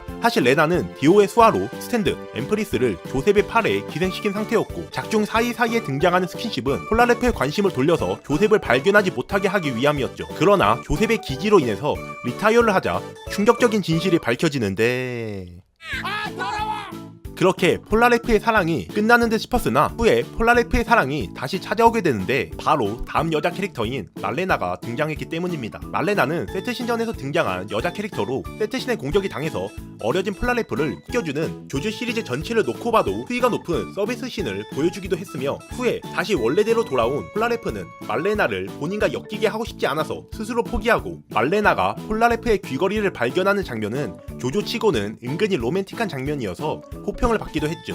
3부의 다른 여자 캐릭터로는 보건교사, 여성 관광객, 부잣집 아가씨, 식기점 여직원 등이 있으니까 참고하세요. 4부에서 가장 많이 댓글이 달린 캐릭터는 바로 야마기시 유카코인데요. 유카코 같은 경우는 외모 자체는 타 역캐들과도 견주는 미모를 가지고 있으나 문제점은 조조 세계관에서 거의 유일한 얀데레 캐릭터라는 점입니다. 본인의 성격 자체도 막 나가는데 갑작스러운 고백에 당황하는 코이치에게 다짜고짜 화를 내는 것을 시작으로 코이치에 대한 안 좋은 인식을 심어주기 위해 조스케와 오쿠야스가 도둑질이나 하는 비양심적인 놈이라고 들리게 뒷담을 까는 척을 했으나 오히려 이로 인해서 코이치를 교육해주겠다라는 말도 안 되는 이유로 납치 감금을 하는 미친 모습을 보여주었죠. 스탠드 에코즈 액트2를 발현하여서 폭발하는 소리를 자신의 몸에 넣어서 유카코를 날려보내는 데 성공하지만 절벽 밑에 뾰족한 바위가 있어서 죽을 위해 처해버렸고 다행히도 이를 심성이 착한 코이치가 구해주게 되면서 후에는 본인이 한 짓을 후회하기는 하는지 멀리서 코이치를 바라보기만 하다가 치지아의 샵에서 외모를 바꾸었으나 여러가지 규칙들이 많아서 이 외모를 유지하지 못해서 외모가 이상해졌고 이에 유카코는 다시 찾아갔으나 규칙상 한번 뺏은 외모를 돌려주지 않는 치지아야는 그냥 속일 생각으로 이를 뒤따라온 코이치에게 찾을 기회를 주게 됩니다. 그러나 만약 유카코의 얼굴을 찾지 못했을 경우 자신의 눈을 멀게 해달라는 코이치의 말에 감동해서 그냥 돌려주게 되었고 이 둘은 정식으로 사귀기 시작합니다. 비록 처음에는 많이 괴팍했더라도 둘이 어찌저찌 잘 만나고 있기도 하고 조조 속에서는 드물게 주인공이 아닌 인물이 커플이 맺어졌다는 점이 인기 포인트인 것 같습니다. 4부의 나머지 역해는 훈가미 유야의 그녀들인 레이코, 아케미, 요시에, 코이치네 반의 반장, 불량 간호사, 시즈카 조스타 같은 경우는 어느 조조러가 성장 시점을 다룬 팬픽을 만들었으니 시간 나시면 봐보시는 것을 추천드립니다. 5부 같은 경우는 마피아물인지라 3부처럼 멤버들이 고추밭인 점과 작중의 기간이 짧다라는 문제점으로 인해서 역해가 적은 편에 속합니다. 아니타는 서민들이랑 같은 열차를 타는 게 아니었다고 언급하는 것에서 알 수 있듯이 고위층의 자녀이며 피렌체인 특급 열차를 타고 가던 여성으로 신분증에 의하면 1977년 3월 10일생이며 상술한 대사에서 알 수 있듯이 인성이 좋다고는 할 수 없지만 웬 연보라색 머리에다가 괴상한 복장을 하고 있는 남자가 자기 객실에 멋대로 들어와서 신분증을 보고 있는데 화를 안 내는 게 비정상 아닌가 싶긴 하지만 결국 멜로네의 스탠드 베이비 페이스의 모체가 되어서 잡아먹혀버리는 것으로 출연이 끝나게 됩니다. 두 번째 역해인 스콜리피의 연인 같은 경우는 꽃집 사장의 딸이며 나이는 17세이고 롤링스톤즈를 통해서 자신의 아버지가 신장병에 걸렸다라는 사실과 자신까지 곧 죽을 운명이라는 사실을 알았고 어차피 죽을 것 젊고 아름다울 때 죽음과 동시에 아버지에게 온전한 신장을 이식할 수 있게 롤링스톤즈를 끌어안고 투신을 하는데 비록 엑스트라인데다가 이 행위로 인해서 본인의 남친이 누명을 쓰기도 했으나 본인의 운명을 받아들이고 앞으로 나아간다라는 것은 의외로 조조 1부의 채페리 남작이나 조조 6부의 보스 후치 신부가 추구하던 신념이기도 해서 이 점은 고평가 받을만 하다고 생각합니다.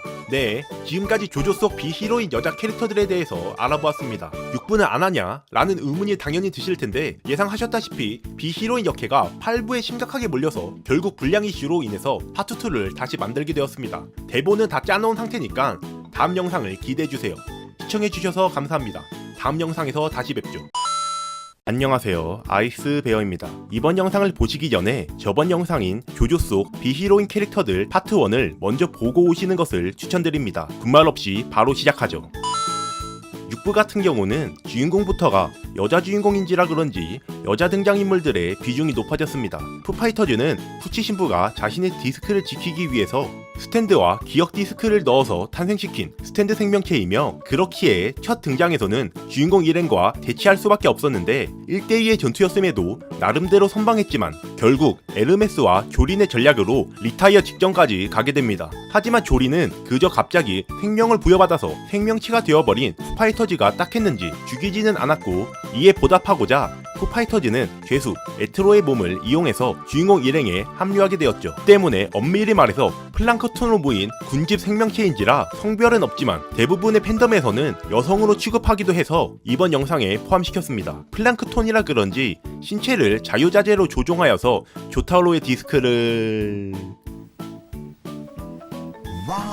또한 플랑크톤으로 치료를 하여서 힐러 역할을 맡거나 후속작의 모 주인공처럼 손가락에서 플랑크톤을 적에게 발사하는 원거리 딜러를 맡는 등의 활약을 했으나 후에 환각 능력을 사용한 화이트 스네이크를 웨더 리포트라고 착각해서 접근하다가 안나수이와 기습을 당하였고, 이에 자신의 몸을 차지하라는 안나수이의 말과는 반대로 본인의 모든 육체를 사용하여서 안나수이를 치료하고 영혼의 상태로 떠나게 됩니다. 조조러들 사이에서도 여러 캐릭터들의 죽음 장면 못지않게 슬픈 장면이라고 평가받는 장면이며, 이를 반영한 것인지 그건 분명 다른 푸파이터즈일 것이다 라는 대사를 반영해서 엔딩 장면에서 일부러 푸파이터즈의 모습을 뺀 원작과는 다르게 애니에서는 푸파이터즈도 나오는 것으로 바뀌었습니다. 조조 6부에서는 또 다른 슬픈 스토리라고 하면 히로인 에르메스의 언니 글로리아의 과거사가 떠오르실 텐데요. 전 영상에서는 그저 과거사라고만 퉁치고 넘어가서 이번 영상에서 자세히 다뤄보려고 합니다. 과거에 어머니를 잃은 자매는 아버지와 함께 서로 의지하면서 살아왔으나 아버지의 가게를 같이 운영하기를 원하는 글로리아와 장학금을 받아서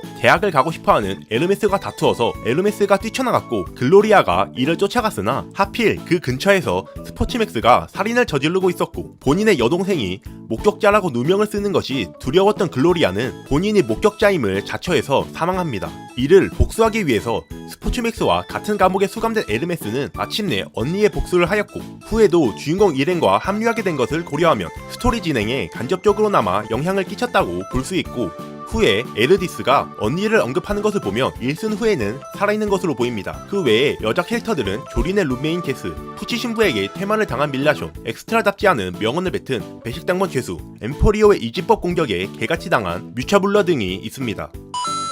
7부 같은 경우는 주인공 멤버가 남성 2명으로 구성되어 있지만 스틸볼런 레이스라는 전 세계가 주목하는 레이스 대회가 펼쳐지기에 여자 캐릭터들도 레이스와 연관돼서 등장하는데, 핫팬츠는 링고 로드 어게인 에피소드에서 첫 등장했으며 주인공 일행들이 자신의 소를 잡아먹었다고 오해를 해서 공격을 하였으나 우리가 왔을 땐 이미 죽어있어서 먹었다 라는 해명을 의외로 쉽게 믿어주면서 바로 풀어주게 됩니다. 후에 오는 전투만 하는 소극적인 자세를 지적당한 자이로와는 다르게 적극적으로 상대방을 공격하면서 주인공 조니와 사상이 비슷하고, 그녀의 스탠드 크림 스타터는 변장, 공격, 치료마저도 가능하면서 남편 스티븐 스틸을 지키려고 하는 루시 스틸과 협력하여서 루시가 스칼렛과 다투던 중에 스칼렛이 죽어버리자 미리 뿌려놓은 크림 스타터로 루시를 스칼렛으로, 죽은 스칼렛을 루시로 위장시키거나 마이크 오아이 전투에서 승리하는 등의 활약을 하다가 11호 에피소드에서 다시 등장하게 되는데, 11호는 죄책감을 이용한 스탠드로 핫팬츠는 어렸을 적 숲속에서 곰을 만나 너무 두려웠던 나머지 동생을 희생시켜서 살아남았고,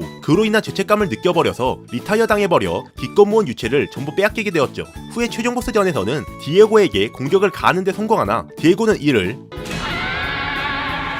으로 역공해서 강제로 크림 스타터를 해제하게 되었고, 유체는 핫팬츠가 대통령의 권력과 재력은 디에고의 것이라는 조건과 추가로 아버지 다리오의 행방을 알려주겠다라는 조건으로 둘은 파트너가 됩니다. 문 사이에서 끼기를 시도하는 대통령을 물체에게 끼지 못하게 하는 등의 활약을 하나 결국 바퀴와 철도 사이에 끼이게 하는 것을 허락해버렸고, 러브 트레인의 능력으로 대통령의 입장에서 좋은 것인 나무 파편이 당겨져서 팬츠는 사망하게 됩니다. 특이하게 주인공과 라이벌 이 둘과 파트너를 맺은 적이 있고, 안타깝지만 마냥 옹호하기는 힘든 과거사 최종 보스와 결혼 여자 캐릭터 등 루시 스틸만큼의 지분을 차지했다고 봐도 무방할 것 같습니다. 그 외에는 상술한 영부인 스칼렛 같은 경우 GL 소설을 읽는다든지 루시 스틸에게 여기까지. 참고로 저도 대본 짜면서 순간 헷갈린 부분인데, LA 붐붐 퍼디단드 박사는 여자 캐릭터로 헷갈릴 수 있으나 얘들은 남자 캐릭터니 착각하지 마세요. 8부 같은 경우는 히가시카타 가문을 메인으로 진행되는 스토리기에 이 중 여자 구성원의 비율이 높아서 타 부에 비해서는 역해가 많습니다. 알몸 여성은 사삼의 오지로가 키라를 습격할 때를 위해 잡아온 미끼로 교스케에게 펀펀펀의 능력을 설명해주는 모 인물이 연상되는 모습을 보여주었으나 결국 본인이 살기 위해서 교스케를 버리고 그대로 도망을 쳤는데, 문제점은 여전히 옷도 없이 본인의 집인 도쿄로 돌아가기 위해서 모리오초를 돌아다니고 있다라는 점입니다. 아라키 히로히코는 조조리온에서는 에로를 그리고자 한다고 밝혔는데 이에 알맞는 캐릭터라고 생각합니다. 히가시카타 하토는 히가시카타가의 장녀로 자신의 남자친구로 다모 타마키라는 인물을 데려오지만 그는 바위 인간의 일원으로 자신의 동료들이 연달아서 사라지자 범인을 색출하고 범인을 발견하면 죽여버릴 목적으로 일부러 하토에게 접근한 것이었습니다. 타마키의 스탠드는 비타민C로 이름처럼 생물빛, 심지어 스탠드마저도 녹이는 능력을 가지고 있는데 전투 배경이 히가시카타 가문의 집이어서 본인을 제외한 적이 많음에도 한 번에 리타이어 시킬 정도로 막강한 능력이었으나 집안에 있던 지문을 바탕으로 사정거리가 어느 정도 정해져 있음을 간파한 조스케가 녹아서 액체처럼 된 것을 역이용해 자신의 방울로 하토를 집 밖으로 꺼내어 사정거리 밖으로 벗어나게 하였고 하토는 배신감에 자신의 스탠드, 워킹하트로 신발굽을 늘려서 타마키를 무자비하게 짓밟아 죽여버립니다. 후에는 감옥에 수감되어 버려서 어머니의 역할을 제대로 하지 못한 하토를 탐탁치 않게 여기는 듯 싶었으나 최종 보스전에서 하토가 사망하자 울부짖으면서 화를 내는 것을 보면 어머니를 그리워했음 또한 알 수 있죠. 히가시카타 다이아 같은 경우는 히가시카타가의 차녀로 영국의 록밴드 예스의 팬이며 그녀의 스탠드 캘리포니아 킹 배드는 본체 다이아에게 죄책감을 느끼면 기억이 체스말의 형태로 빠져나와서 뺏기게 되는 능력입니다. 다이아는 본체인 본인이 그림자를 밟으면 스탠드 능력이 해제되어서 기억이 전부 돌아온다고 얘기해주면서도 본인은 태양의 위치를 통한 그림자를 잘 알고 있으며 자신을 신경 써서도 안 된다라는 룰을 부여했기에 이 약점을 알고 있어도 이용하기가 몹시 힘들었고 실제로 조스케가 여러 번 시도하였으나 전부 실패로 돌아갔죠. 다이아는 이런 식으로 기억을 하나씩 빼내어서 조스케를 야스오로부터 떼어내 자신의 것으로 만들려고 시도했으나 조스케는 상술한 두 가지를 만족할 방법 하나를 떠올렸습니다.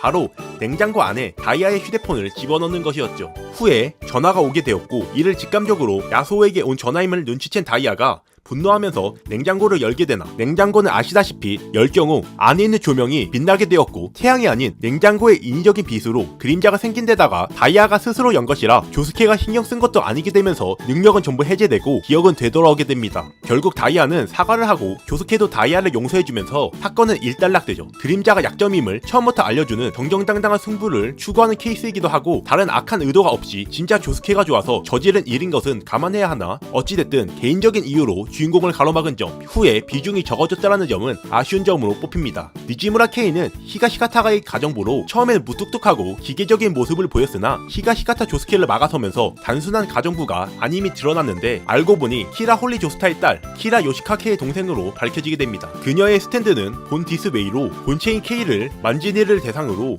그 대상이 무언가가 여는 행위를 하면 그곳에서 스탠드가 출현해 문을 여는 행위를 한 대상을 쫓아가는 추격형 스탠드입니다. 추가로 주변을 얼려버릴 정도의 겨울의 세계를 만들 수 있기에 조스케를 위험에 빠뜨렸으나 조스케가 진짜로 기억을 잃었고 본인의 기억을 되찾기 위해서 방문한 것임을 알자 싸우는 것을 멈추고 다시 일상으로 돌아가서 간간히 등장하다가 최종 보스전에서 의도치 않은 조스케와의 협동 공격으로 원더 오브 유를 공격하는 데 성공합니다. 하지만 원더 오브 유의 조건인 사리를 알지 못한 채 사리를 품다가 결국 사망하고 말죠.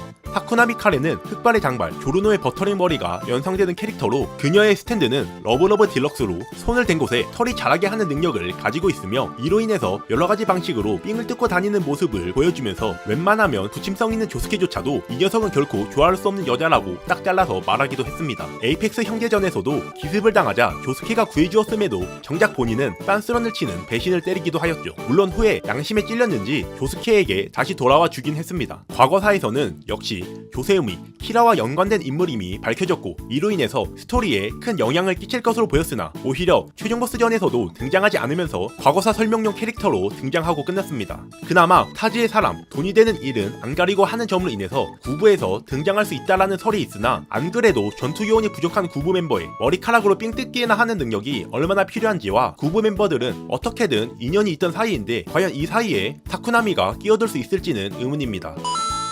구부는 영상 요청이 많기도 했는데 일단은 영상 소지가 부족해서 좀 기다렸다가 한 번에 다루려고 하며 이 영상에서 중요한 것을 끌어당기는 능력을 가진 용화맘석과 이와 관련된 조직이 있다 라는 것만 아시면 될 것 같습니다. 베그스 그루브의 스탠드 유저는 겉보기에는 평범한 소녀 같지만 뛰어난 분석력으로 차량 번호판과 감시 카메라의 조작 여부를 의심하였고 그녀의 스탠드 베그스 그루브는 물건에도 스탠드를 심을 수 있어 주인공 일행을 곤란하게 빠뜨렸습니다. 다만 파괴력이 낮을 것으로 추측되는 스무스 오퍼레이터즈에게 붙잡히거나 조디오의 노벤버 레인의 빗방울 한 방울에 바로 파괴되었으며 본체도 피를 흘린 것을 보아 본체에게 데미지 또한 반영되는 것으로 보입니다. 소피 화이트는 토지와 관련된 불법 활동을 조사하는 정치인의 딸로 그렇기에 토지 문서를 가지고 있고 조디오 일행이 영화 맘석을 닫게 하기 위해서 보여달라고 하자 보여주었으나 상술했듯 베그스 그루브가 심어져 있었고 결국 본인에게 먼저 베그스 그루브가 들어와서 사망하고 맙니다. 이 와중에 은근슬쩍 지문을 베껴서 토지 압류 서류에 서명을 하는 주인공 일행을 보면 조디오 일행의 악함을 보여주기 위한 캐릭터였다고 생각합니다. 그 외에는 드라고나를 괴롭히다가 메이션즈 레드 당해버린 여학생, 차밍맨과 전투에 휘말린 레오의 여자친구 등이 존재합니다. 마지막으로 드라고나 조스타는 여자라고 보기에는 애매하기도 하고 전 영상에서 다루었으니 시청해주시면 감사하겠습니다.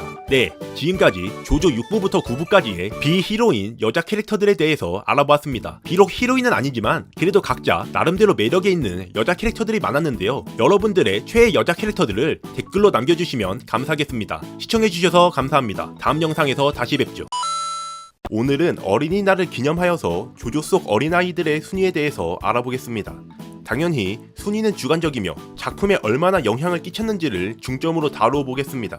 또한 조조는 주인공 멤버 외에도 어린아이들이 종종 등장하지만 작중에 끼친 영향을 구분하려면 포지션을 통일해야 한다고 판단하여서 주인공 측 어린이들로 한정하겠습니다. 그렇기에 얘랑 얘는 안 나옵니다. 또한 5부도 주인공부터가 중학생이고 어린아이라고 할 만한 인물들이 없기에 아기 시절 조르노, 어린 시절 부차라티, 마약에 찌든 어린아이, 미스터 X가 죽인 마약상의 아들 등은 태어난 환경이 아이들의 인생에 얼마나 영향을 끼치는지 알 수 있다 정도로 넘기시면 될 것 같습니다. 이제 슬슬 영상 시작하겠습니다. 3부의 어린이 캐릭터인 앤 같은 경우는 원작에서는 이름도 없는 소녀였습니다. 첫 등장은 캡틴 테닐 에피소드에서 주인공 일행의 배에 몰래 타다가 걸리는 것으로 등장하는데 초반에는 주인공 일행에게 적대적으로 보이며 적인가라는 의문이 잠깐 들게 하였으나 그냥 일반 여자아이였고 상하수랄 어린이 캐릭터들에 비해서는 행적이 적은데 이에 대해서 몇 가지 이유를 설명해보죠. 첫 번째로 스탠드의 도입으로 인해서 비스탠드 유저들은 도저히 싸움에 끼어들 수 없기 때문입니다. 더군다나 주인공 멤버들이 전작들과는 다르게 6명이나 되는 데다가 전원이 전투 요원이기에 N에게 비중을 줄 만한 여유가 더욱더 없어졌죠. 거기다가 고추밭인 3부에서 유일한 여자 캐릭터라고 나름 서비스 씬이라고 나오기는 하지만 전작의 50대 아줌마와는 다르게 본작의 서비스 씬을 즐기는 순간 바로 철컹철컹 할 것 같으니까 여기까지만 하겠습니다. 종합하자면 하수랄 상위권 캐릭터들처럼 멤버로서 캐리를 하기는커녕 오히려 몇몇 전투에서는 방해만 되었고 멤버들이 각자 나름대로 중요한 목표를 가지고 여행에 참여했기에 단순히 재밌을 것 같아서라는 N의 목표는 작품의 주제를 해치기도 하여서 결국 중도 하차당해버렸기에 7위에 선정하였습니다. 스모키는 2부에 등장하는 어린이 캐릭터입니다. 첫 등장은 조셉이 콜라를 사려고 할 때 소매치기를 시도하는 것으로 첫 등장하지만 경찰에게 잡혔고 저지른 범죄와는 무관하게 흑인이라는 이유만으로 비하와 삥뜯기를 당하게 됩니다. 이에 분노한 조셉이 도와주자 이를 계기로 친구가 되죠. 또한 식당에서 인종차별을 당한 것도 조셉이 도와주면서 점점 친분을 쌓게 되나 2부의 적이 워낙 압도적이기에 일반인의 입장에서는 일행 사이에 끼는 것조차도 힘들어서 조셉이 시저와 훈련을 받을 때부터는 하차하게 되었죠.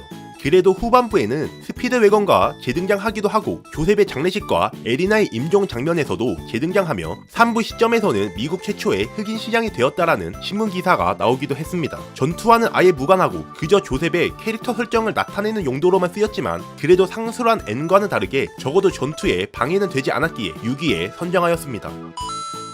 첫 등장은 조나단 일행에게 소매치기를 시도하다가 파문 공격에 저지당하는 것으로 등장하였는데 사실 이는 디오의 최면술에 당했기 때문이었고 최면이 풀리자 주인공 일행에 합류하게 되죠. 포코는 소심한 성격 때문에 아이들에게 괴롭힘을 당하고도 반항하지 못했고 누나가 혼내도 그저 내일 혼내줄 것이라면서 내빼는 소극적인 성격을 가지고 있었지만 조나단 일행과 만나면서 인생이 바뀌게 되는데 조나단이 타커스와의 싸움에서 위기에 처했지만 파운의 힘으로는 철문을 부술 수도 없고 문을 열 수 있는 레버는 쌍두룡의 방 안에 있었기에 체페리 남작이 안으로 들어가지 못하고 있자 포코는 옛날에 해줬던 누나의 조언을 바탕으로 건물의 빈틈으로 들어가 레버를 당기는 캐리를 하게 됩니다. 상술한 두 캐릭터에 비해서는 전투에 약간이나마 도움을 주었기에 5위에 선정하였습니다.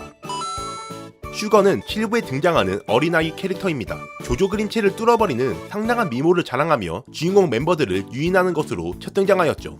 하지만 주인공 멤버들이 결국 샘에서 얻은 것을 전부 다 사용한다 라는 룰을 지켜내었고, 나무 열매가 되었던 사람들도 원래대로 돌아옴과 동시에 슈거 본인도 다른 곳으로 떠날 수 있게 됩니다. 이때 남긴 대사, 모든 것을 스스로 놓아준 자는 최후의 모든 것을 얻는다라는 실부를 관통하는 대사를 남겼기에 4위에 선정하였습니다. 하야토는 4부에 등장하는 아이 캐릭터입니다. 부모의 침실에 몰래 카메라를 설치하는 음흉하게 묘사된 초등학생인데, 추정상 항상 무뚝뚝한 코사쿠와 이에 지친 시노부와의 관계가 소원해지자 하야토에 대한 애정도 사라졌고, 성적도 나쁘지 않아서 더욱더 신경을 안 써준 것 때문에 이런 괴팍한 성격이 된 것으로 추측됩니다. 그러나 두뇌 자체는 탑급인데 코사쿠로 위장한 키라가 표고버섯을 잘 먹는 점과 심지어 발 사이즈가 살짝 바뀐 것까지 바로 알아내어서 몰래 카메라를 설치해 키라가 코사쿠의 글씨체를 연습한 것으로 아버지가 아님을 확실히 알아내는가 하면 고양이 사료를 뜯어내어서 키라를 속이는 등의 눈치가 빠른 모습 또한 보여주었습니다. 보스전에서도 이런 똑똑함이 드러나는데, 바이치 더 더스트는 숙주는 기억을 유지하기에 사실상 제2의 주인공으로서 활약하게 되었고, 여러 번의 시행착오 끝에 결국 키라의 말실수를 이끌어내어서 주인공 일행과 키라의 본격적인 전투의 시발점을 끊어준 캐릭터이며, 심지어 본인이 오쿠야스를 만져서 터진 후에 조스케가 고쳐준다라는 미친 발상을 하여서 조스케를 당황하게 만들기도 했습니다. 자기 자신을 희생하는 장면은 조조의 주제인 인간 창가를 잘 나타내었다고 생각하여서 3위에 선정하였습니다.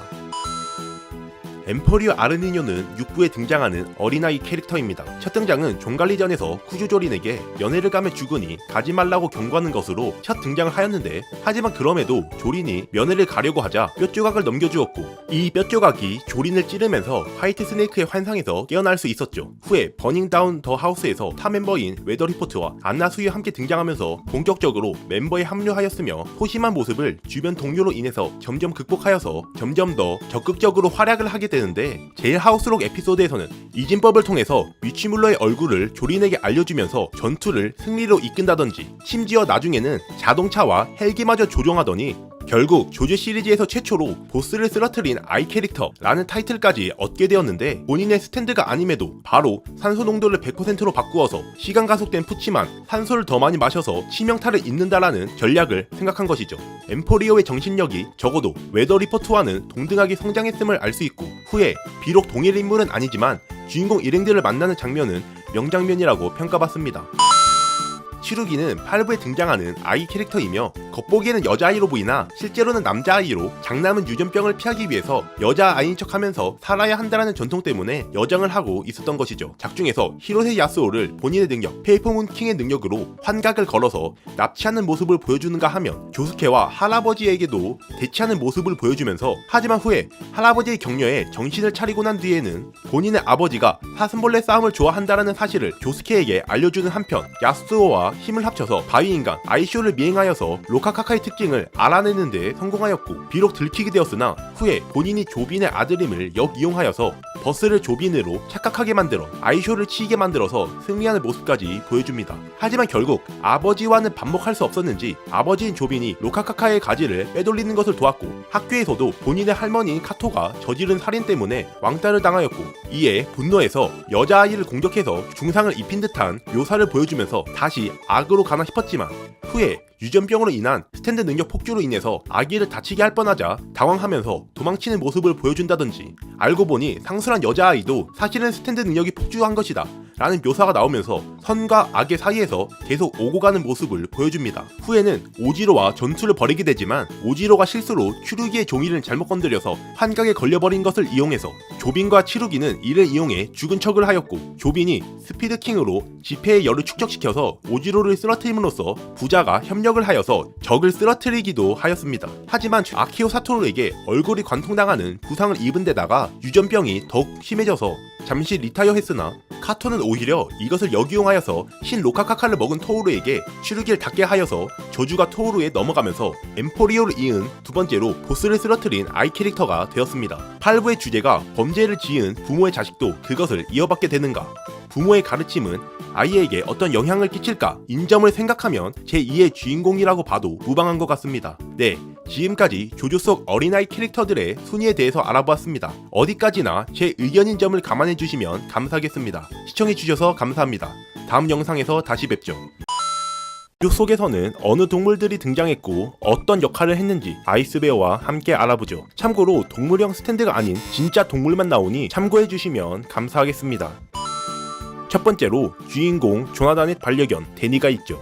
TVA만 보신 분들은 잘 모르시는 스토리가 있는데, 원작에서는 조나단의 팔을 물고 이에 조나단은 데니에게 돌을 던지는 등의 좋지 않은 사이였지만 물에 빠진 조나단을 구해준 뒤로 서로 친해졌다라는 스토리가 있습니다. 하지만 분량상 TVA에서는 빠지게 되었고, 그렇기에 데니의 죽음이 시청자들에게 잘 안 와닿게 되는 문제점이 생기고 말았죠. 이에 대한 흔적이 바로 브루포드와의 싸움에서 조나단이 물에 빠질 때 데니를 떠올려서 위기를 극복한 장면입니다. 최후는 다들 아시다시피 조나단에게 맞은 디오의 화풀이 대상이 되어버려서 소각장에서 불타 죽고 마는데, 또한 심의 문제로 TVA에서는 소각로만 보여주고 후에 바로 장례식을 치러준 장면이 나오게 됩니다. 다음 개 캐릭터는 바로 이기입니다. 이기는 3부의 주인공 멤버이며 뛰어난 지능으로 자신을 길러주는 주인이 바보 같다는 이유로 스스로 가출을 하여서 자신에게 발현된 스탠드 더프를 이용해 뒷골목 개들의 왕이 되었으나, 스탠드를 발현한 동물이라는 것이 이목을 끌어서 조셉과 압둘에게 잡혀서 스피드웨건 재단에 연구당하다가 3부 중반부 시점에서 주인공 멤버에 동참합니다. 상술한 과거사 때문에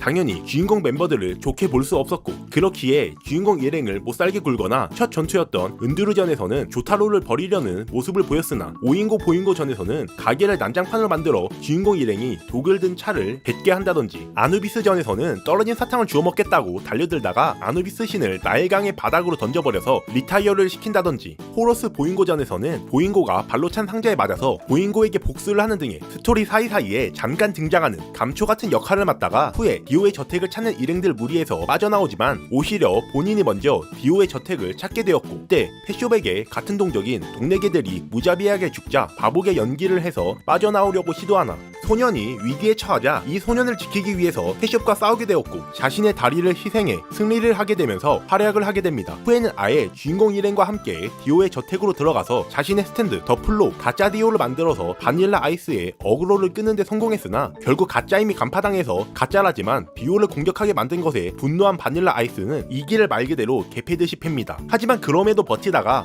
바닐라 아이스의 크림에 죽을 위기에 처한 폴라레프를 구해주면서 결국 본인은 기력이 다해서 죽고 말죠. 비록 중반부 비중이 아쉬운 캐릭터였으나 후스랄타 조조 세계관 속 동물 캐릭터들이 받는 취급을 고려하면 이 정도 비중은 나쁘지 않다고 볼 수 있죠. 개 캐릭터는 4부에도 등장하는데요, 바로 아놀드입니다. 4부의 히로인 스키모토 레이미의 애완견이며, 키라가 스키모토를 살해하던 당시 같이 살해당해서 목에 상처가 있습니다. 비록 비중은 이기보다는 떨어지지만 마지막에 키라의 손을 물어서 뒤를 돌게 만들어 끝장내는 캐리를 하기도 했습니다. 8부 또한 개가 등장하는데, 이와스케는 히가시가타가에서 키우는 개로 오존 베이비에 의해 중상을 입었으나 바위 생물이라 그런지 사건이 해결한 뒤에 다시 정상적인 모습으로 등장했습니다. 스탠드 능력인지 바위 생물로서의 능력인지는 설명된 것은 없으나 벽을 통과하는 능력을 보여주기도 했죠. 그 외에 개 캐릭터를 살펴보자면, 개라고 하기엔 애매하나 인간의 머리에 개의 몸통을 한 일부의 인명견, 옐로 템퍼런스에게 당한 개, 안주로에게 먹힌 개 등 작중에서 틈틈이 개 캐릭터들이 종종 등장하고는 합니다.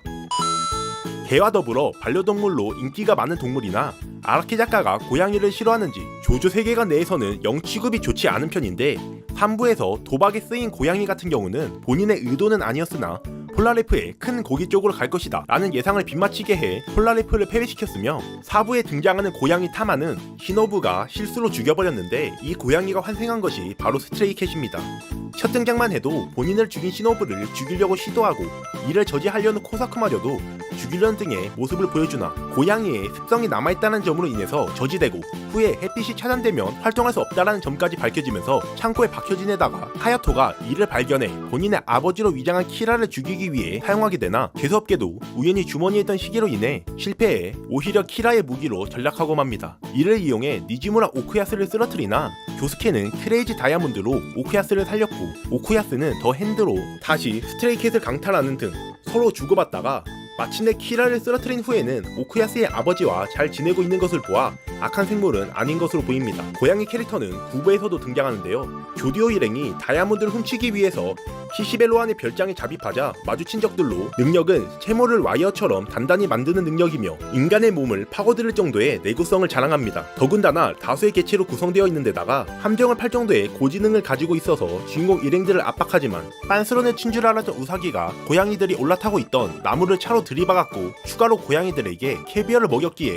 가치가 있는 것은 끌어당기는 용암함석을 이용하여서 고양이들의 뱃속에 있는 캐비어가 자석처럼 용암함석에게 모이게 되었고 우사기는 자신의 스탠드를 이용해 그물을 만들어 일망타진하게 됩니다. 11화에서는 이들이 길고양이가 아닌 차밍맨이라는 주인이 있다라는 사실이 나오며 자신의 고양이들이 임무를 실패했다고 무자비하게 죽인 것으로 보였으나 후에는 자신의 스탠드 빅마우스 스트라이크스 어게인으로 감자를 고양이 머리로 위장했다라는 사실이 밝혀지면서 파코는 차밍맨이 좋은 사람이라고 판단하고 팀으로 합류시키자고 제안, 일행들은 이를 수락하면서 같은 멤버가 됩니다. 새하면 떠오른 캐릭터는 바로 상술한 이기와 붙은 펫숍이 있겠죠.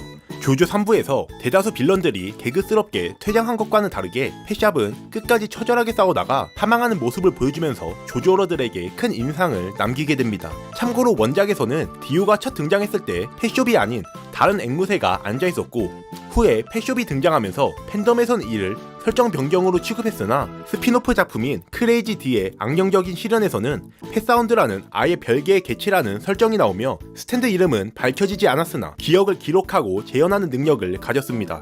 그 외에 새 등장인물은 조타로의 디스크를 스피드웨건 재단에 전달하는 역할을 한 세비지 가드, 무하마드 압둘이 키운다고 주장한 타, 구구돌즈에게 당한 간수가 뒤집어쓴 앵무새 등이 있습니다.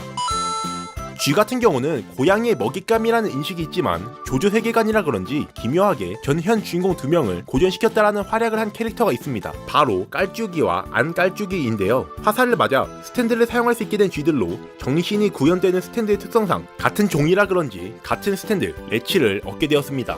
쥐임에도 탄환을 발사하는 능력을 가졌는데 이를 이용해 인간들마저 녹여서 냉장고에 보관하거나 특히 발자국을 그대로 밟는 백트랙을 하여서 조타로를 속이는 등의 기능적인 모습을 보였습니다. 쥐여서 조그만 하다라는 특징은 탄환을 발사하는 능력과 궁합이 좋은 편으로 결국 조타로와 조스케 콤비로는 조타로가 시간 정지를 하면서 최대한 탄환을 덜 맞고 이때를 틈타 조스케가 탄환을 크레이지 다이아몬드로 발사하여서 본체를 잡는다라는 방법밖에 존재하지 않았기에 단역인 주제에 주인공 2명을 고연시키면서 디오보다 쥐가 더 세다라는 밈을 만들기도 했습니다. 또 다른 쥐로는 7부에 등장하는 데니가 있습니다. 이름을 보아 일순전의 데니가 모티브로 보이며 조니가 식사 시간에 데려오다가 아버지에게 걸렸고 아버지는 분노하며 데니를 죽이라고 명령을 했으나 조니의 형 니콜라스가 자신의 학교에서 해부용으로 박제된 쥐를 가져올 테니 데니를 죽이지 말고 바깥에 놔줘라 라고 말했고 사건은 이렇게 끝나는 듯 싶었으나 후에 니콜라스가 승마를 할 때 갑자기 등장한 휜지에 말이 놀라서 낙마해 사망하고 말았고 이는 조니의 트라우마가 되어서 죄책감을 매개체로 하는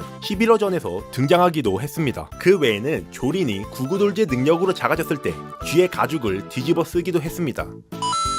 거북이 같은 경우는 대표적으로 코코잠보가 있는데요. 보스가 트리시우나의 호의를 위해 호의팀에게 보내준 도구로 스탠드 미스터 프리지던트를 가지고 있으며 열쇠를 등껍질에다가 꽂으면 방이 생기는 능력입니다.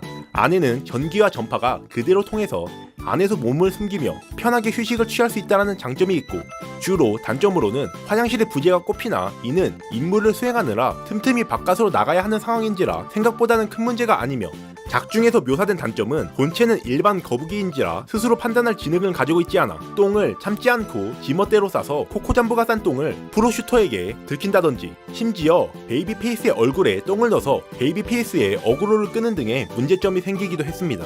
그 외에 거북이 캐릭터는 조스케가 고쳐준 거북이가 있습니다.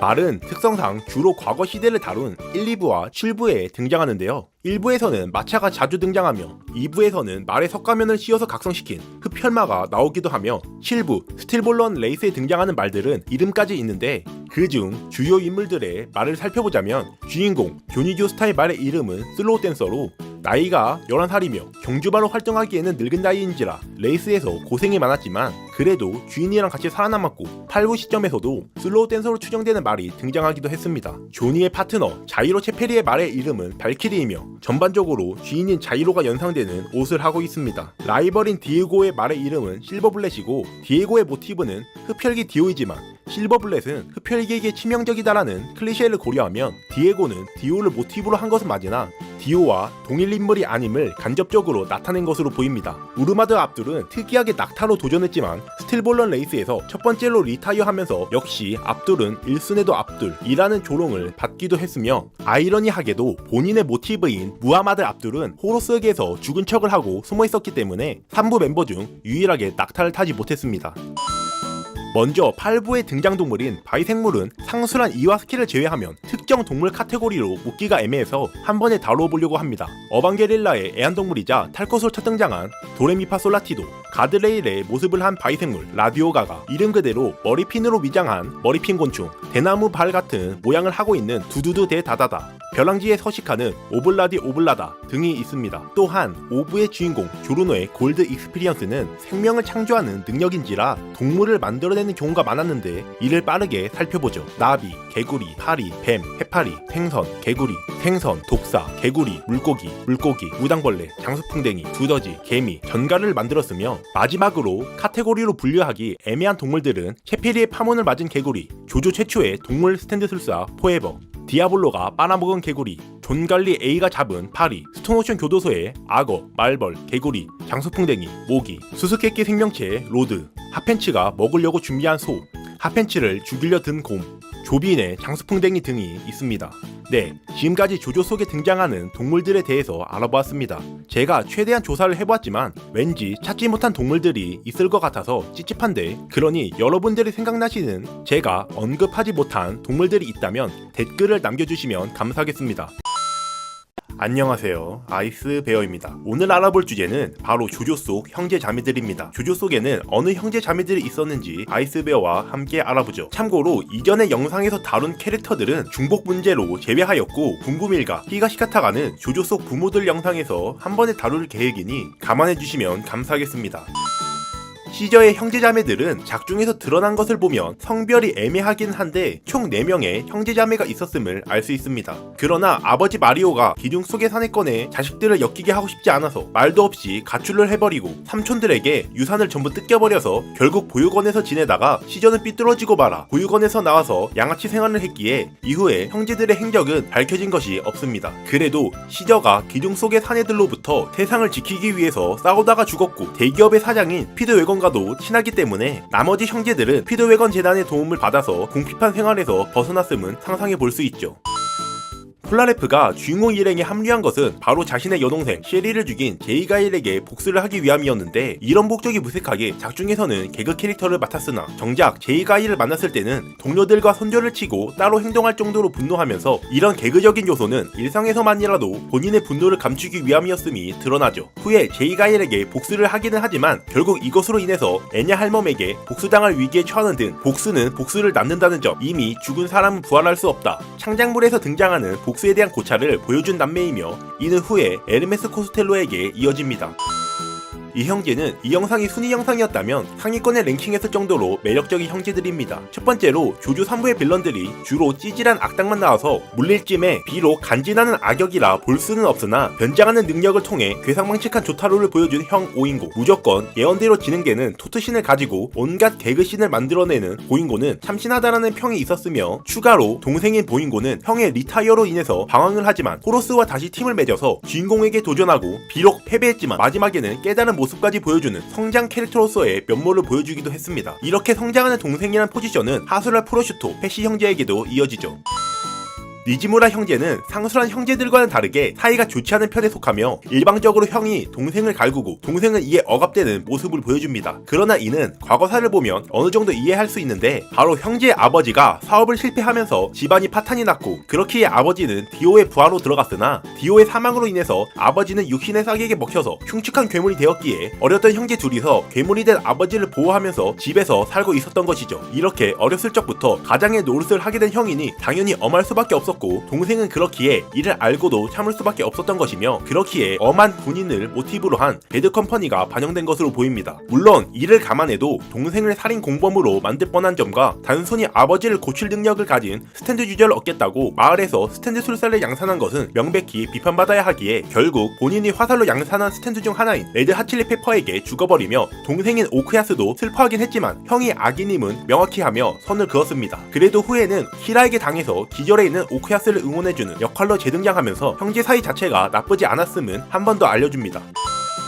이들은 상술한 여러 형제들을 섞은 모습을 보여주는데 형은 동생을 갈구지만 그래도 명백히 동생의 잘못만을 짚으며 더군다나 단순 일반인이 아닌 엄연히 마피아 조직의 일원이기 때문에 강하게 키우려는 형 프로슈터가 납득이 가기도 합니다. 특히 주변 생물을 노화시키는 능력인 더 그레이트풀 데드의 능력을 무효화할 수 있는 얼음이 사라지자 당황한 동생과는 다르게 본인 스스로에게 능력을 걸어서 위장을 해 미스타를 속여서 리타이어 시키는 모습까지 보여주면서 내로남불을 보여주는 것이 아닌 직접 모범을 보여주는가 하면 비단 혼내는 것만이 아닌 때로는 칭찬을 하는 모습을 보여주어 이에 각성한 패시는 부차라티와의 싸움에서 기차에 떨어질 뻔한 프로슈토를 잡아내는 등의 활약을 하였으나 결국 야스피스톨즈가 부차라티에게 비치보이를 공격하며 낚시 바늘이 걸린 자에게 데미지가 피드백된다라는 사실을 전달하면서 이를 이용해 비치보이를 프로슈토에게 떨어뜨리면서 프로슈토는 기차 밑으로 떨어져 버리게 되었죠. 하지만 프로슈토는 부차라티를 인정한 한편 남겨진 동생을 위해서 달리는 기차 밑에서 본인의 능력을 마지막까지 발동하였고 이에 각성한 패시는 부차라티를 리타이어 직전까지 몰고 갔으나 문제점은 이런 프로슈터의 행적이 적인 부차라티마저도 각성시켜서 부차라티는 본인의 죽음을 각오하고 자신의 심장을 쪼개고 버틴다라는 전략을 이용해 패시를 쓰러뜨려버립니다. 개인적으로는 상술한 오인고 보인고 못지않게 상위권에 넣고 싶은 형제들이네요.